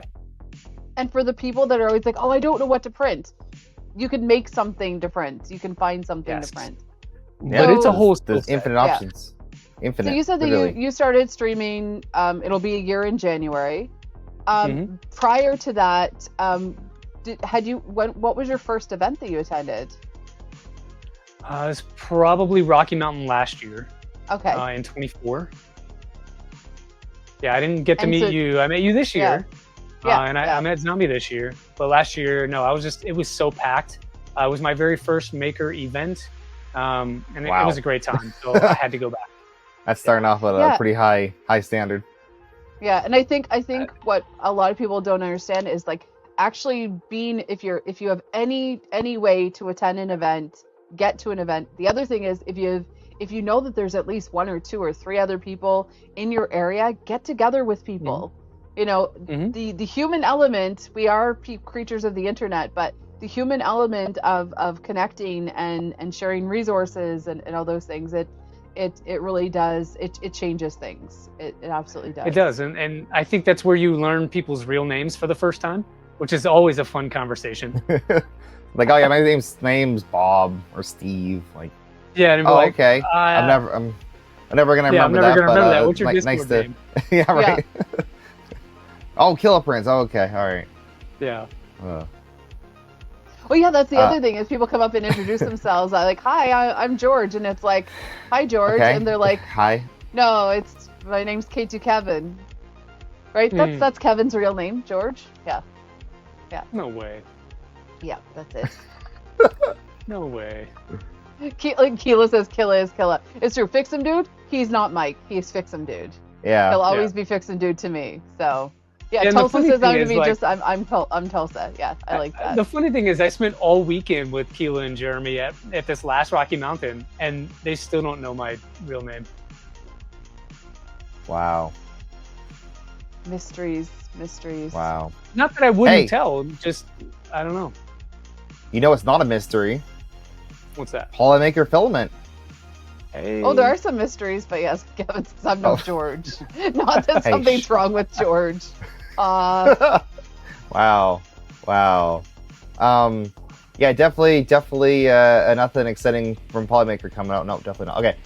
Polymaker is an amazing company that supports a lot of people and has a ton of awesome filaments. There's not much more I could say. I mean, there's all kinds of things more I could say, but summarize it by saying Polymaker is awesome. They support my channel, they support Liz's channel. Very, very cool people, and they are doing a filament giveaway up to a $35 value worldwide while supplies last. It's actually 45 Canadian. It's 45 US dollars, Canadian. sorry. 35 US dollars converted to your local your local thing. Except our filament's more expensive, so, you know. True. Everything's more expensive. Yeah, so if you live anywhere outside of US or Canada, you get to choose a spool of Polymaker filament, and 1 out of 1 million people, Polymaker Joel will deliver it to your door. That's my new thing. Wow. Yeah. Wow. Jeez. Personally. He'll personally deliver it. I think I would want to live close enough to the Canadian border to be able to drive across and buy the P2S and then bring it home. That's what I dream of. I was actually thinking about that. I was like, okay, like logistically, what happens if I get one? Like, what would I do with this thing? I'd probably just like print with it and enjoy it. But just put it in place of your Polyfilaments back there. I could fit one. I have room. I have room for a P2S. Could. If anyone wants me to try a P2S for them, just send me a message. I'll try it for you. Sponsored. Yeah. If you want to sponsor if you could just like try it out for me and then just send it back. I mean, how many people got in chat? Like 70 people. If everyone pitched in like $10, we could get Liz a P2S. Yeah. Someone was trying to do the logistics, and I'm like, by the time that I actually ship the product to you, it would end up costing you more than I think it was. God. I can't remember what it was, but it was ridiculous. Brutal. No, but I mean, if anyone lived close enough to the border, though, I'm half the time. I can see Liz is out here bootlegging printers across the border. Right. I still remember I had the Cocoa Press, like the kit for the Cocoa Press. Yeah. I'm carrying it through customs, and they're like, "What is that?" I'm like, "Oh, it's all the components for a chocolate 3D printer." And I was ready to I didn't have the bill of materials or anything, but I was like ready, and they're like, "Okay, goodbye." Okay, I'm like, whatever. "You're not even gonna ask me about it. You're not even gonna ask me." They don't care. Yeah. Yeah, I carried my positron to Rocky Mountain the last 2 years, and I never got stopped. Never got questioned, just right through, no problem. You brought it back with you though? Like you made it back I did, to your actually. So I found one in the bathroom and brought it home. Oh, that's fun. Mrs. Fett says, I'm in Canada right above New York. Oh, that's awesome. See? You could be a vehicle of printer shipping. I don't know. If anyone's listening, this is all just for a joke. We don't actually smuggle things across borders. That's not something we condone. It's not smuggling. Smuggling implies it's illegal. You could bring gifts. You could bring gifts to people. I guess so. There you go. It's like Merry Christmas. Actually, it is kind of annoying that there are some products that are affected by certain tariffs and trade wars, stuff like that. Because at the end of the day, we just like 3D printing. We just want these cool products, and it's annoying that it's just restricted. So, yeah, I was looking around on stuff today. I don't go every day like you, Austin. I'll go like once a week. I can't go on every day. AliExpress. I will buy something every time I'm on there. Like, I swear I buy something. Trust me, we stop him. We're like, okay, no shopping today. Yeah. I mean, you go to like that For You tab or whatever. I'm gonna go right now. I'm gonna go to the For You tab, and then it just like pulls up things that like they know you want, like they know you're gonna buy it, like super deals. Let's see it. Put it up on screen. Oh, God, no, I can't. Some of the things they are. recommend are weird. Shoes. No, lighting. but I was on there. I was on there today, and I don't know if you remember this, but like maybe 2 years ago, linear rails. Get them for $15, $20 maybe. Yep. $35 now for linear rails. And when you're building a printer that needs, when you're building a printer that needs 7 of these things, that's a lot. Yeah, I bought these. Let's see if I can grab one for an upcoming build, which is still in progress. I haven't abandoned it yet, but this one. Ooh, what is that? Hold on. 500 rat rig. Oh, I'm finding Canadians in chat. That's awesome. It's a one meter rail. For this is something that I'm trying to challenge myself to, and I'm kind of failing, but I'm still at it. I'm challenging myself to build and design from scratch a 3D printer. Okay. And something that no one else has done. And it's very challenging. And it's probably the most basic printer you could possibly design, which is kind of funny that I haven't really done much to it. Actually, side note, I'm trying to make everything off the shelf. Do you know how difficult that is? Yes, I do. Like, how do you make like rails and stuff fit together if they have to be a certain size? It's so annoying.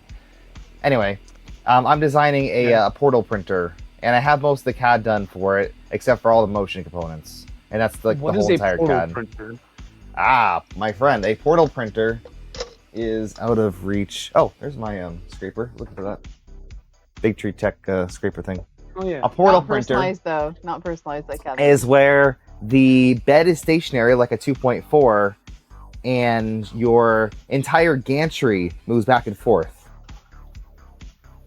Right? So the whole XY, it's like a Cartesian printer, like a Ender 3, right? Ender 3, where instead of the bed moving back and forth, the bed is stationary, you bolt this thing on, and the gantry moves back and forth. Oh, I see what you... Okay. Right? Portal. Gotcha. It's like it's going through, like a scanning thing. Yep. The benefits of that is that you can scale it perfectly. You know, add on the bed, add some linear rail, done. Very easy. Yeah, at first I thought you said polar printer, and I was like, oh, that'd be cool. Oh, no, portal. So unnamed portal printer to be announced, hopefully to just hand off to someone that can actually design some components for me. Yeah. But I'm trying to make that and design it. So that's a good question for you. Would you design your own 3D printer from scratch? If I were that good in CAD, yes, I would. I'm probably mediocre, a little bit better than average, I guess, maybe, in CAD. But it's not my jam. I don't spend hours in there every day doing things and stuff just to practice. Yeah. I can do stuff, but I'm not that good. The hardest part, and one of the things I'm struggling with, is like I need to take a motor and then some pulleys and belts and like somehow like put it in a 3D space, but then also like have the things to measure the things off of. It's a lot, and yeah, I need to do it. And then figuring all the tolerance for everything. Like you're putting a bearing in a 3D print. What's the tolerance? What does that hole have to be? Instead of having to test print it 1,000 times, you know, it's difficult. So that's a challenge. You have to test print though. You have to test print just to see. You print a little bit of it, see if it fits. Great. Change the orientation, no longer works, so you have to reprint it. Right. Yeah. But and then how do you design it in a way that it can be 3D printable without supports? That's the challenging part. When I design everything I do, I try to avoid supports. Like they're the worst thing in the world. All these organizer bins, the only thing they ever need for supports are like on the front. Even then, I'm like, how could I make this thing to not have supports in the front? I hate them that much. So you got to work like up and think if it's gonna need supports or not. I think we were in T-Pain's stream earlier, and he's making this bed desk, so he can game in bed, and so he has like little spots for his legs, like to be underneath, a little scoop for his legs, and he's putting things where his keyboard would be and everything. And it was just trying to explain to him, like, you want to actually design this when you're printing it, so you don't have to spend 6 hours removing supports and then choosing what supports, and then when you do that, choosing what supports to use and stuff. But I think that's something that that's something that a lot of designers are starting to pay more attention to, because of the people that just click it from the app and print. You know, they need to be spoon-fed. But also, it's a big part of design, because you don't want people to not want to print something. Yeah, so. Like this thing right here, it's great, but like all the supports in the bottom, there's still some in there I haven't taken out. Adds to the character, I guess. But like, you know, it takes a long time to remove supports. Yeah, eventually. But like this guy right here, this needed a bunch. Luckily, silk. Oh god, supports just pop off. You can't even tell it was supported. It's actually incredible. That's fun. It's really, really good. So get the right material if you're printing stuff needs supports. Yeah, it's very faceted too. This one? Yeah, so like very low poly. Yeah. So that must be a limitation of the generation. The AI generation is like kind of makes it low poly. Gives it a nice character though. Looks sculpted. It does. Well, who was it that we need to bring low poly? Yeah, we need to bring low poly back. All right. Remember any designers in chat? Any designers in chat? I'm not even asking. I'm begging you. I love these things like this. These are great, you know, fully detailed. But I want low poly. I love this look right here. I don't know what about it. I love it. Well, I'm a fan of texture and light reflection. So, you know, like this is amazing. And you wouldn't think that this is, you know, just a little bit of TPU. It's absolutely stunning. So, yeah, I'm a fan of that. Liz, I'm more on your team with this one. I hate low poly. Yeah. But like, yes, I know you can take a model and then simplify it. But I'm talking about designing from scratch to make it, you know, intentionally low poly. All right? That's what I want to see. Yeah. I mean, to each his own, right? That's the interesting part about the hobby is like you like one thing and there's a niche for you and an avenue for you to be accepted into the community. And Liz and I like things that are actually pretty, so. Hey, I like things that are pretty. Like, you know, this same old Shane model. I mean, I print so many things that I don't even remember like what I print half the time. Like, oh yeah, I made a donut. Like a floppy donut. Like, how weird is that? How weird is that? Yeah. So I found last year I printed, so I do a lot of printing for people during the holidays. And so last year I printed everybody ornaments. It was the Christmas tree case. Like, Liz, I know you don't know. I still owe you a thing. Zombie, you know what I'm talking about. The little Christmas tree case. Yes, I printed one of those before. Your donut reminded me of that because there's like sprinkles and stuff on there and it prints I still have to do I'm doing the earrings. That's what I now have my A1 Mini is now set up just for holiday prints. And I'll say this a million times over. If you want to print gingerbread, Starlight Jupiter, there's your gingerbread color. So these are Fix'em Dude has all kinds of Star Wars gingerbread characters, and this is the latest with the Stormtrooper. I love the bite out of its head. One? Yes, it's a bite out of its head. And these are ornaments too, which is really fun. So these are brand new Fix'em Dude models. And I think last year I printed his. He has like a Star Trek Enterprise, but it's like a pie with corn and forks and stuff. The Star Enterprise. The Starship. Yeah, I printed Enterprise. that last year. Yeah. For Thanksgiving. Yeah. And I showed it to my mom. She lives in South Carolina, so you know, coast to coast over here. And she's like, "Oh, I want that. Put it in a box and send it to me." So I sent it to my mom for Thanksgiving. Oh, that's like, awesome. I can't believe you want this. Was it a pumpkin pie or sweet potato pie? Because if it's South Carolina, I'm from the South, so it's sweet potato pie. Yeah. I like sweet potatoes. I don't know. Don't look at me like that. Sweet potatoes. I like all potatoes. It's true. When I make pumpkin pie, I actually use butternut squash.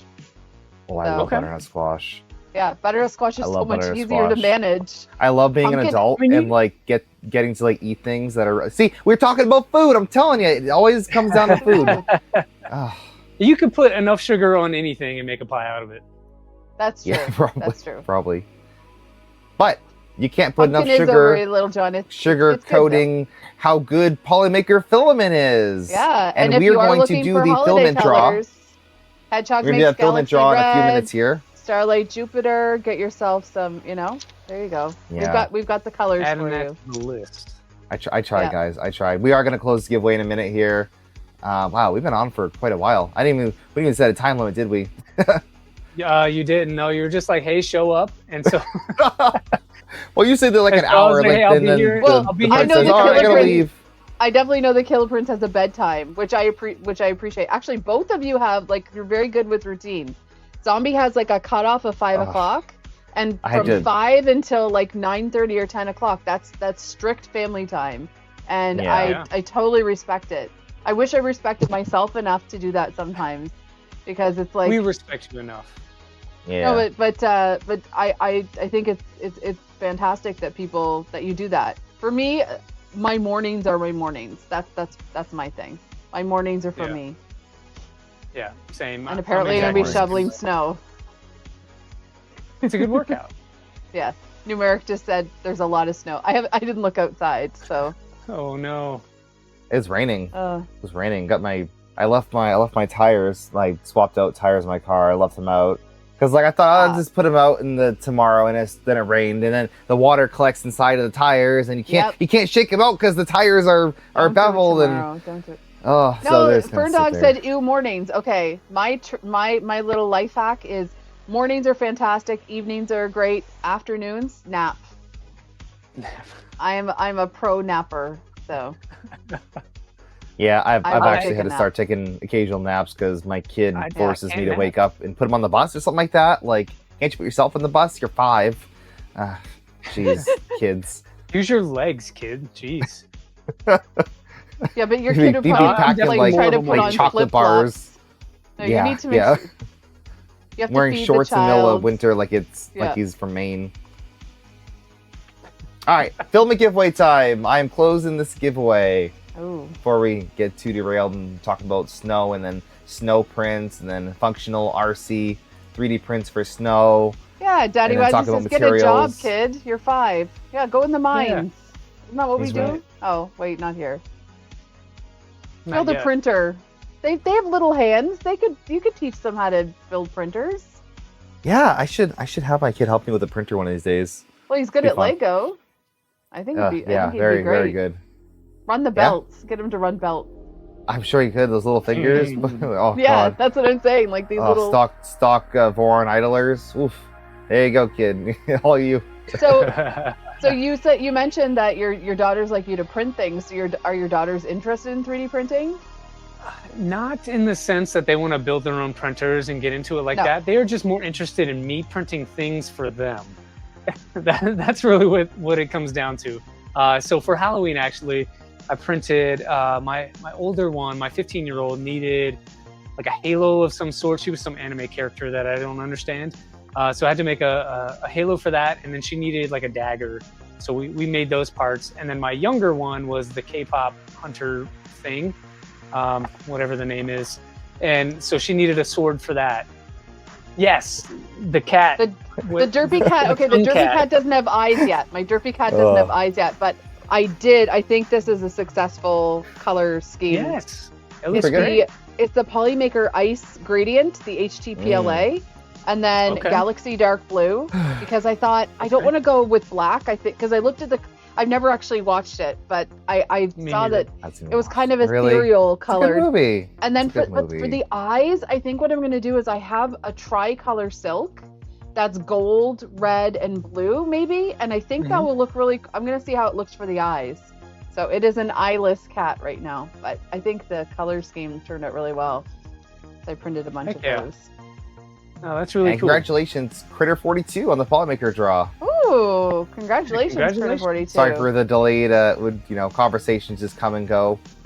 Yeah. But Critter42, are you here? This has been honestly, one of my favorite weird interview streams where you have someone on. It's not really like an interview, but it is. It's like hardcore interview, right? Oh, I don't feel that way. No, I know. It's like I don't label these as interviews, but they kind of are. And I went and figured out things to interview. But just a fun chat. Yeah, I mean, if we Honestly. keep this up too much longer, it's going to have to be Zee, Zed, and KP. It's true. Yeah. It's true. Right. Did we get a Critter 42 in chat? I don't know. Undermaker says he 42. ain't here. Oh, Ooh. I give you 30 Wow. seconds here. Wow, Tech Jeez. Keeper. Wow, I Tech saw that Keeper. too. No. It's good. It's good. No, but We'll did skip you to see ask what Tech questions. Keeper was talking about? Tech Keeper's being rude. Yeah, no, it's fine. It's fine. No one's ever stuck with Good to mix me. it up. It's a privilege to have me here. I could leave any time I want. I can just go right inside. Yeah, Liz and I will keep it going. Well, Honestly, it's yeah, funny she's done so many Zee and Zeds without me. I haven't done a single one without her. Single one, just saying. Mhm. And she's done like 3 without me, something like that. Yeah, I did one with Pooch. I did one with, I'm trying to remember who did I have as guests for Zee and Zed without you. I don't know. You done a I'm few trying at to least. remember. I think I've only done like 2, but anyway. Yeah. Yeah. Or more than one. I've done 0. All right, I don't see a Critter 42. I'll have to draw another one. Oh, Let's see. ooh, War Paint and Canadian. Unicorns. Canadian. War Oh, Paint and Canadian. Unicorns in Canada. That's a cool name. We have a lot of cool names. We have also a lot of names I can't pronounce still to this day. Just like can't Yeah. pronounce. Yeah, I think that's one of the differences on Twitch is like people are very creative in like their Oh, naming yeah. schemes, and just every stream that I've come across is completely different from the next. It's funny though You with can that see latest almost anything. glitch with YouTube where people's usernames got changed. Like Nick Oh, is that Nick was so 2024. painful. It's not a glitch though. That's your War Paint tag. and Unicorns. You walked away, but you're here. So there Awesome. you go. Like that's your @ tag. Like you can set yourself a Mhm. tag on YouTube, and please go set your tag before it gets taken. Yeah. So that's what it is. It's your tag. Right. So But- I'm gonna ask one more question for tonight. Okay. So we can wrap this thing up. The difference of streaming and watching streams on YouTube versus Twitch. I get that one a lot. Like, why do you stream on Twitch? Well, why do you stream on YouTube? Yeah. Oh, that's the question. Why do I stream on Yes. YouTube? No, like just the discussion. Like, what is Oh, your okay. experiences like?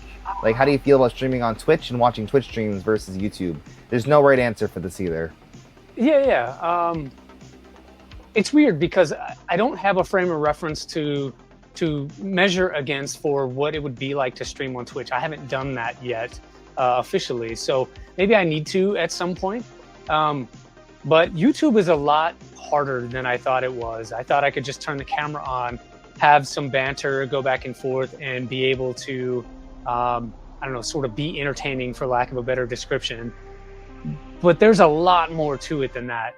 Just getting, I don't know, interest in what you're building. Building thumbnails, that was a skill set I didn't know that I needed. Yeah, thumbnails for YouTube, right? Making clickable descriptions and clickable titles is a thing that I don't know you have to worry about on Twitch. Just there's a lot of other skill sets I didn't plan on having to develop when I started that I found myself having to do. And I kind of don't like that side of things. I just want to be able to build stuff and banter back and forth and have a cool project at the end of whatever series I'm working on. And so there's some interest there with Twitch because that aspect is a lot easier. But it's again, it's a completely different system, and I don't know enough about it to be able to really measure. But those are some of the challenges I see on the YouTube side of things. I feel like you got to be a lot more technical with behind the scenes stuff. Yeah, YouTube, you're kind of just like making a video, and it's just live. It's gonna be live on your channel, and you're done. At least with streaming on Twitch, there are VODs. People do occasionally watch them, but it's you don't go on Twitch to watch VODs. You can post a YouTube or Twitch video to YouTube, and you can edit it. You can do stuff, and it's a video. That's what a lot of people do. That's what my entire YouTube channel is. It's recordings from Twitch posted there. But yeah, it's very different streaming on both platforms. I see people, take turns streaming on both, and they find their own niches on either. But I always find it interesting that people choose to stream on YouTube over Twitch. Like, okay, yeah, that's fine. Well, I mean, Do what you want. Twitch is also a lot more. I think Twitch is a lot more social. That, you know, like we actually, when we raid out, it's not just like, we're going to just drop you on this stream. Usually when you raid someone, you become part of their, you know, they ask you about your stream, depending on what they're doing or whatever, but they ask you what your stream was about, the communities interact, there's a lot more, I think Perillo said it's like a pub crawl. Because a lot of people they'll start out the day they'll start out on Digital Dragon stream, then he'll raid Jano, and Jano will raid Zombie, and Zombie will raid, you know, and like so you kind of bring the audience. Some people I have multiple tabs open most of the time, you know, but I think that's kind of the way it is with Twitch. And also with Twitch, I know YouTube's doing a few more things like custom emotes and things like that, but with Twitch we're like very integrated with that and hype trains and things like that. Like a party over here. It's like we're kind of having a party. Yeah. And it's chill and everyone's invited. YouTube is a lot of more work and it's more technical. It's like you're doing this thing. Yeah. The very first Zee and Zed, were on YouTube, and we were so uncomfortable. It was really like we were very stiff and like very It was so strange because we have our people on YouTube, you know, a lot of community there, but yeah, it's different. Yeah, so, it's strange. Very strange. I think the only thing that I don't really care for on Twitch is like when the things drop down all over the screen. And like things flash and go crazy. Like it's just very distracting. I don't have any of that stuff on my stream, and Liz has I all agree. of them. Right? And that's not shade on any particular person. That's not calling anybody out. But like for me as a consumer of like, I want to hear what you're talking about, and I want to interact with you. Like those things become distracting for me. But I know that's kind of the culture over here on Twitch. And well, and it's funny because you can watch someone like Astro Canuck who's like actually doing like, you know, a launch, a space launch or whatever, and people are dropping and you don't even realize that that's happening because you're focused on the content. Yeah, there is a balance of like the fun and I will tell people, especially if I'm doing something that like imprinting color or whatever, I'll be like, okay, shake your sillies out. We're going into serious mode. Everything's cued, you know, and then we, you know, so I will do that. Speaking of which, on tomorrow, I'm going to do a special imprinting color. No particular reason, but tomorrow around noon, I'll have a special edition of imprinting color. I'll be there. That's fun. That's fun. Imprinting color, a show where isn't that usually like a Polymaker show? Yeah, it's a Polymaker sponsored show where I talk about Polymaker materials and fun things from Polymaker. Cool. So yeah, usually on a Tuesday though. Odd. Yeah, okay. On a Tuesday. Cool. I'll be there. I don't know why. I'll be there. Hey. Well, there will be people home, and I'm very respectfully. I'm glad that I'm doing it. In Canada, we take Remembrance Day like it's a very it's a very important to us. So after 11, it's 11 like at 11 in the morning. That's where I'll be watching it. I'll be watching the feed and everything. So the 11 a.m. Ceremony on Parliament Hill, I watch it every year, and that's very, I didn't get a poppy this year. That's the only thing. Usually I'd be wearing a popping. I know I could. Anyway, but so after 11, because Remembrance Day is that's the you have Veterans Day and Memorial Day, and we just we have Remembrance Day. So. Okay, but it's the same kind of thing. I'm not familiar with it. Well, Remembrance Day is it's remembering everyone that fought in the wars, whether they are alive or not alive. So you guys have 2 different days. We have just the one day. So I mean, more holidays the better, in my opinion. So. And also, thank you for your service while we're thank you for your support. And there are a lot of people in chat. I know. Daddy Wazzy, there's quite a few people that served in different forces. So a lot of them come on my stream and we share some of that sometimes as well. Killa has a good point though. West 3D is doing a Veterans Day sale, so if you need sales over there, there's a lot of discounts and whatnot. But I mean, leave it to the Americans to figure out how to monetize everything. Hey, take care of your take advantage of your military discount. Tuesday sale. Oh, don't get me wrong. Like breakfast is already covered. So like it's IHOP first thing in the morning for free pancakes, and then Texas Roadhouse for lunch for free stuff there, and then there you go. Chili's for dinner. So we've already got it mapped out. Like, it's great. Wow, that's fun. Wow. Yeah. Chili's. We love Chili's. Speaking of Chili's, do you think that you're ever going to make your way to the Midwest Drop Festival? If I am closer, so like I'm in this weird space in my career where if I get promoted, I got to move, so I can't stay here in California, which means I don't know where I'm going to go come January. January is when I find out. And so, have you ever been to Goshen, Indiana? That's a good place to move. No. To move. No, I have not. But if I'm nearby, yes, I would love to go to Murph and some of the other ones that I have not been to.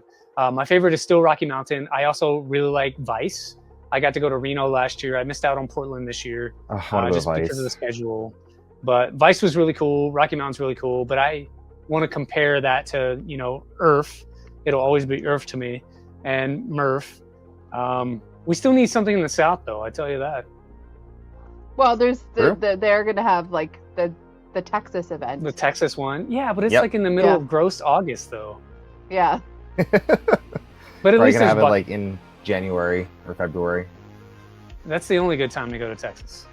Although this I'm gonna try to weekend go one of these years. was the Orlando Maker Faire, and there's a lot more 3D printing there this year. So that'd be cool. Yeah.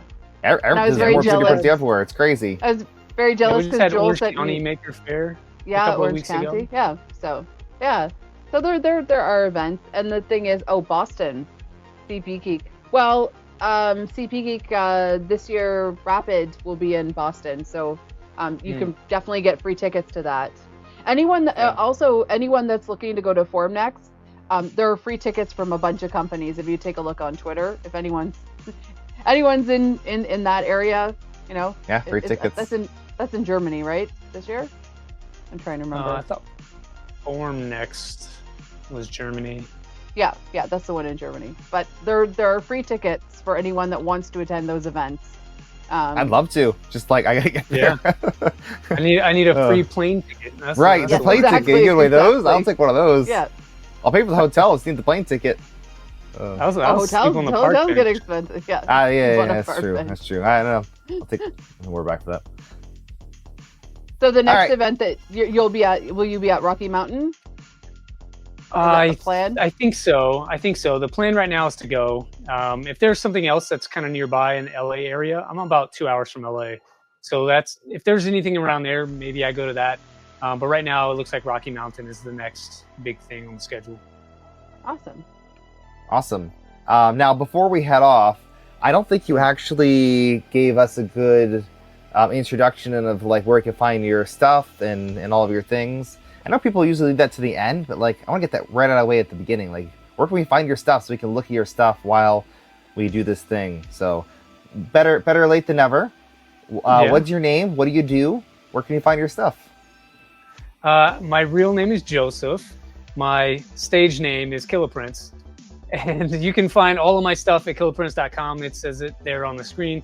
But I'm on all the socials at the same handle. So on pretty much all the popular Discord servers is Killa Prints, Instagram, Twitter, all the same things.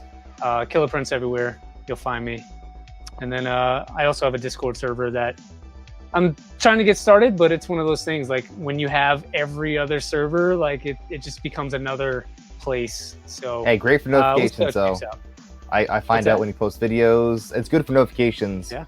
I get notified when you have new stuff coming out, when you're live, stuff like that. So it's really good to have. It is. So make sure to join the Discord. Where you can find my stuff. Get some merch. I don't have any merch. Yeah. What do you have for merch? Dude, that's a good point. Like I've been hitting it hard on the merch this week. So just like making some really cool designs that I personally like. I'm really into like tattoo art.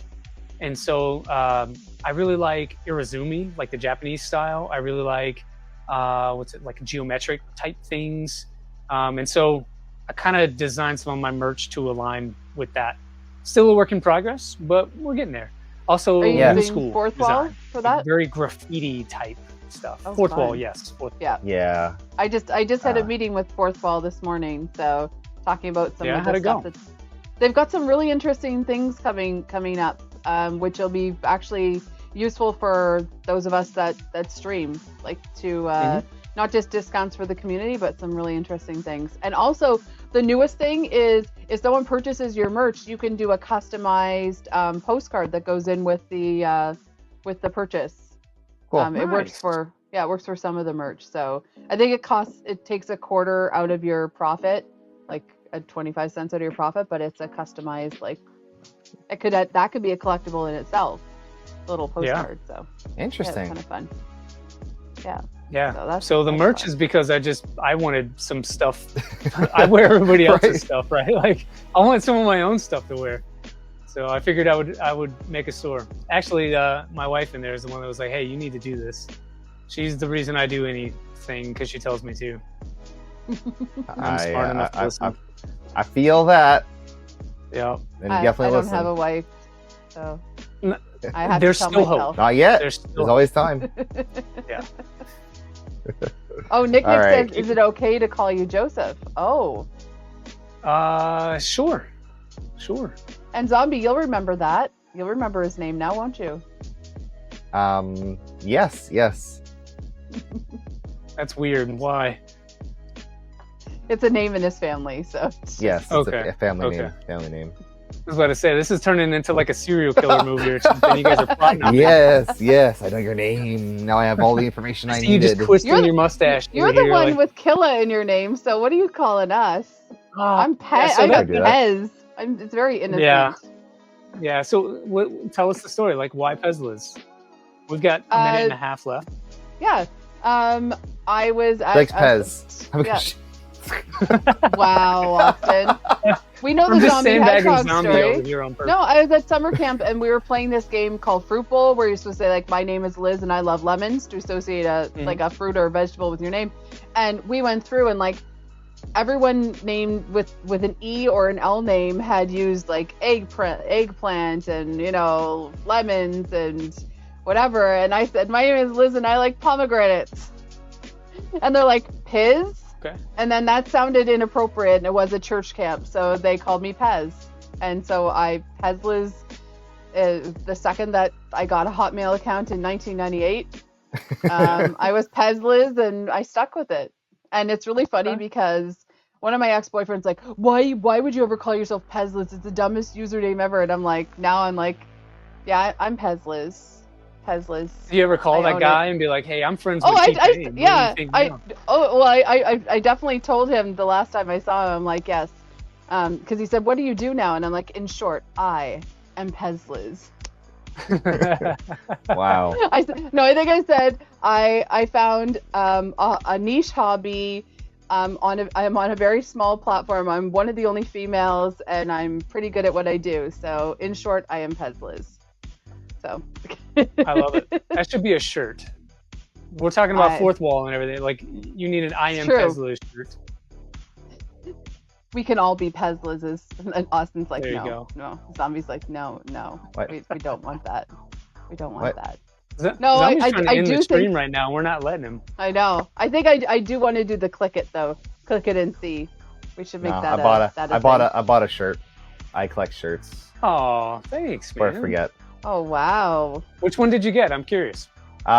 Plain black shirt. Plain black shirt. I got shirt. There's shirt. There's sweatshirt. There's leggings. There's a bikini and a mug. Wow. All of your average store purchases. So Zombie, will you ever release the Hedgekini? It is actually there is. It is surprisingly really nice. But it is a one-off. It is a one-off. Okay. Yeah, because I know some of you guys. Some of you guys would be. Oh yeah, like the one piece like Borat. One piece for dudes. Yeah, that would be good. Yeah. If they add it to the store, I'll make it. Okay, that's enough of this stream today. Thank you guys so much. I had a great time with Killa Prints and everyone in chat here. Urkai says, "What Zombie's naming story? He had a hedgehog that Hedgehog. It died, came back to life, died. It was a zombie, had one eye. See, my stories are a lot quicker. Yeah, But it looked like this. Everybody in chat Hedgehog. says fun stream. Here. If you'd like to see more of this type of stuff, we're definitely more than willing to bring on some extra guests every once in a while. Yeah, name some guests. And, send me a DM. Say, hey, I'd love to see T-Pain on your stream or something like that. You know, we'll hook it up. Yes. Yeah, we'd love to see T-Pain on your stream. On my stream, not yours. You guys Oh, can come fight on, about stream. it. That's fine. No, you can have them. You can have them. We take turns, so that's why you're on this week. So, but another time, definitely. I never know what channel we're on. stream. Like, I just pull up the chat right there. I just let him know. I'm like, this week we're here. So. Oh man. Yeah, but it was great to have you. Great to get to know you a little bit more. And yeah, thanks for hanging out with us for 2 hours. Do you realize it's been 2 hours? I do. I just heard the nighttime music. So. All right. Well, we'll let you go. Once again, this has been Killa Prints, talking about all things 3D printing and things that, honestly, I think had really good conversations for today. So if you missed it, go back and watch it. A lot of fun. Yeah, I had a great time. Thanks for inviting me on, guys. Yeah, we'll see you around. What is your stream schedule again? Usually on Sundays, about 7:30 in the morning on Sundays Pacific time. So East Coast, that's 10:30. Perfect. That's about when I'm waking up. So yeah, grab your coffee and you said like waking up like, oh yeah, is he on yet? Yeah, just start. It's all like lurk and see what you're doing. Right. So a lot of fun. Awesome. Well, thank you for joining us. And Zombie, where are we rating out today? I don't know. I guess we can just rate out right now. It's fine. Oh, do you know where we should rate out? It's because then we don't have to have a big conversation and it's a fun stream. 80s Dance Party. I was watching it last night and it was really fun. And also 80s Dance Party. I'm an 80s man. Apparently he's trying to get his green card. And so if we throw a couple people over there, okay. Do you want me to set up the raid? Yeah, I don't think I'm following them, so that'd be good. I think Daddy Wazzy introduced me to 80s Yeah, Dance Party. I've seen it a few times. I just don't think I was following. And it's a fun stream to just like they do all kinds of fun stuff. So I think that'd be fun.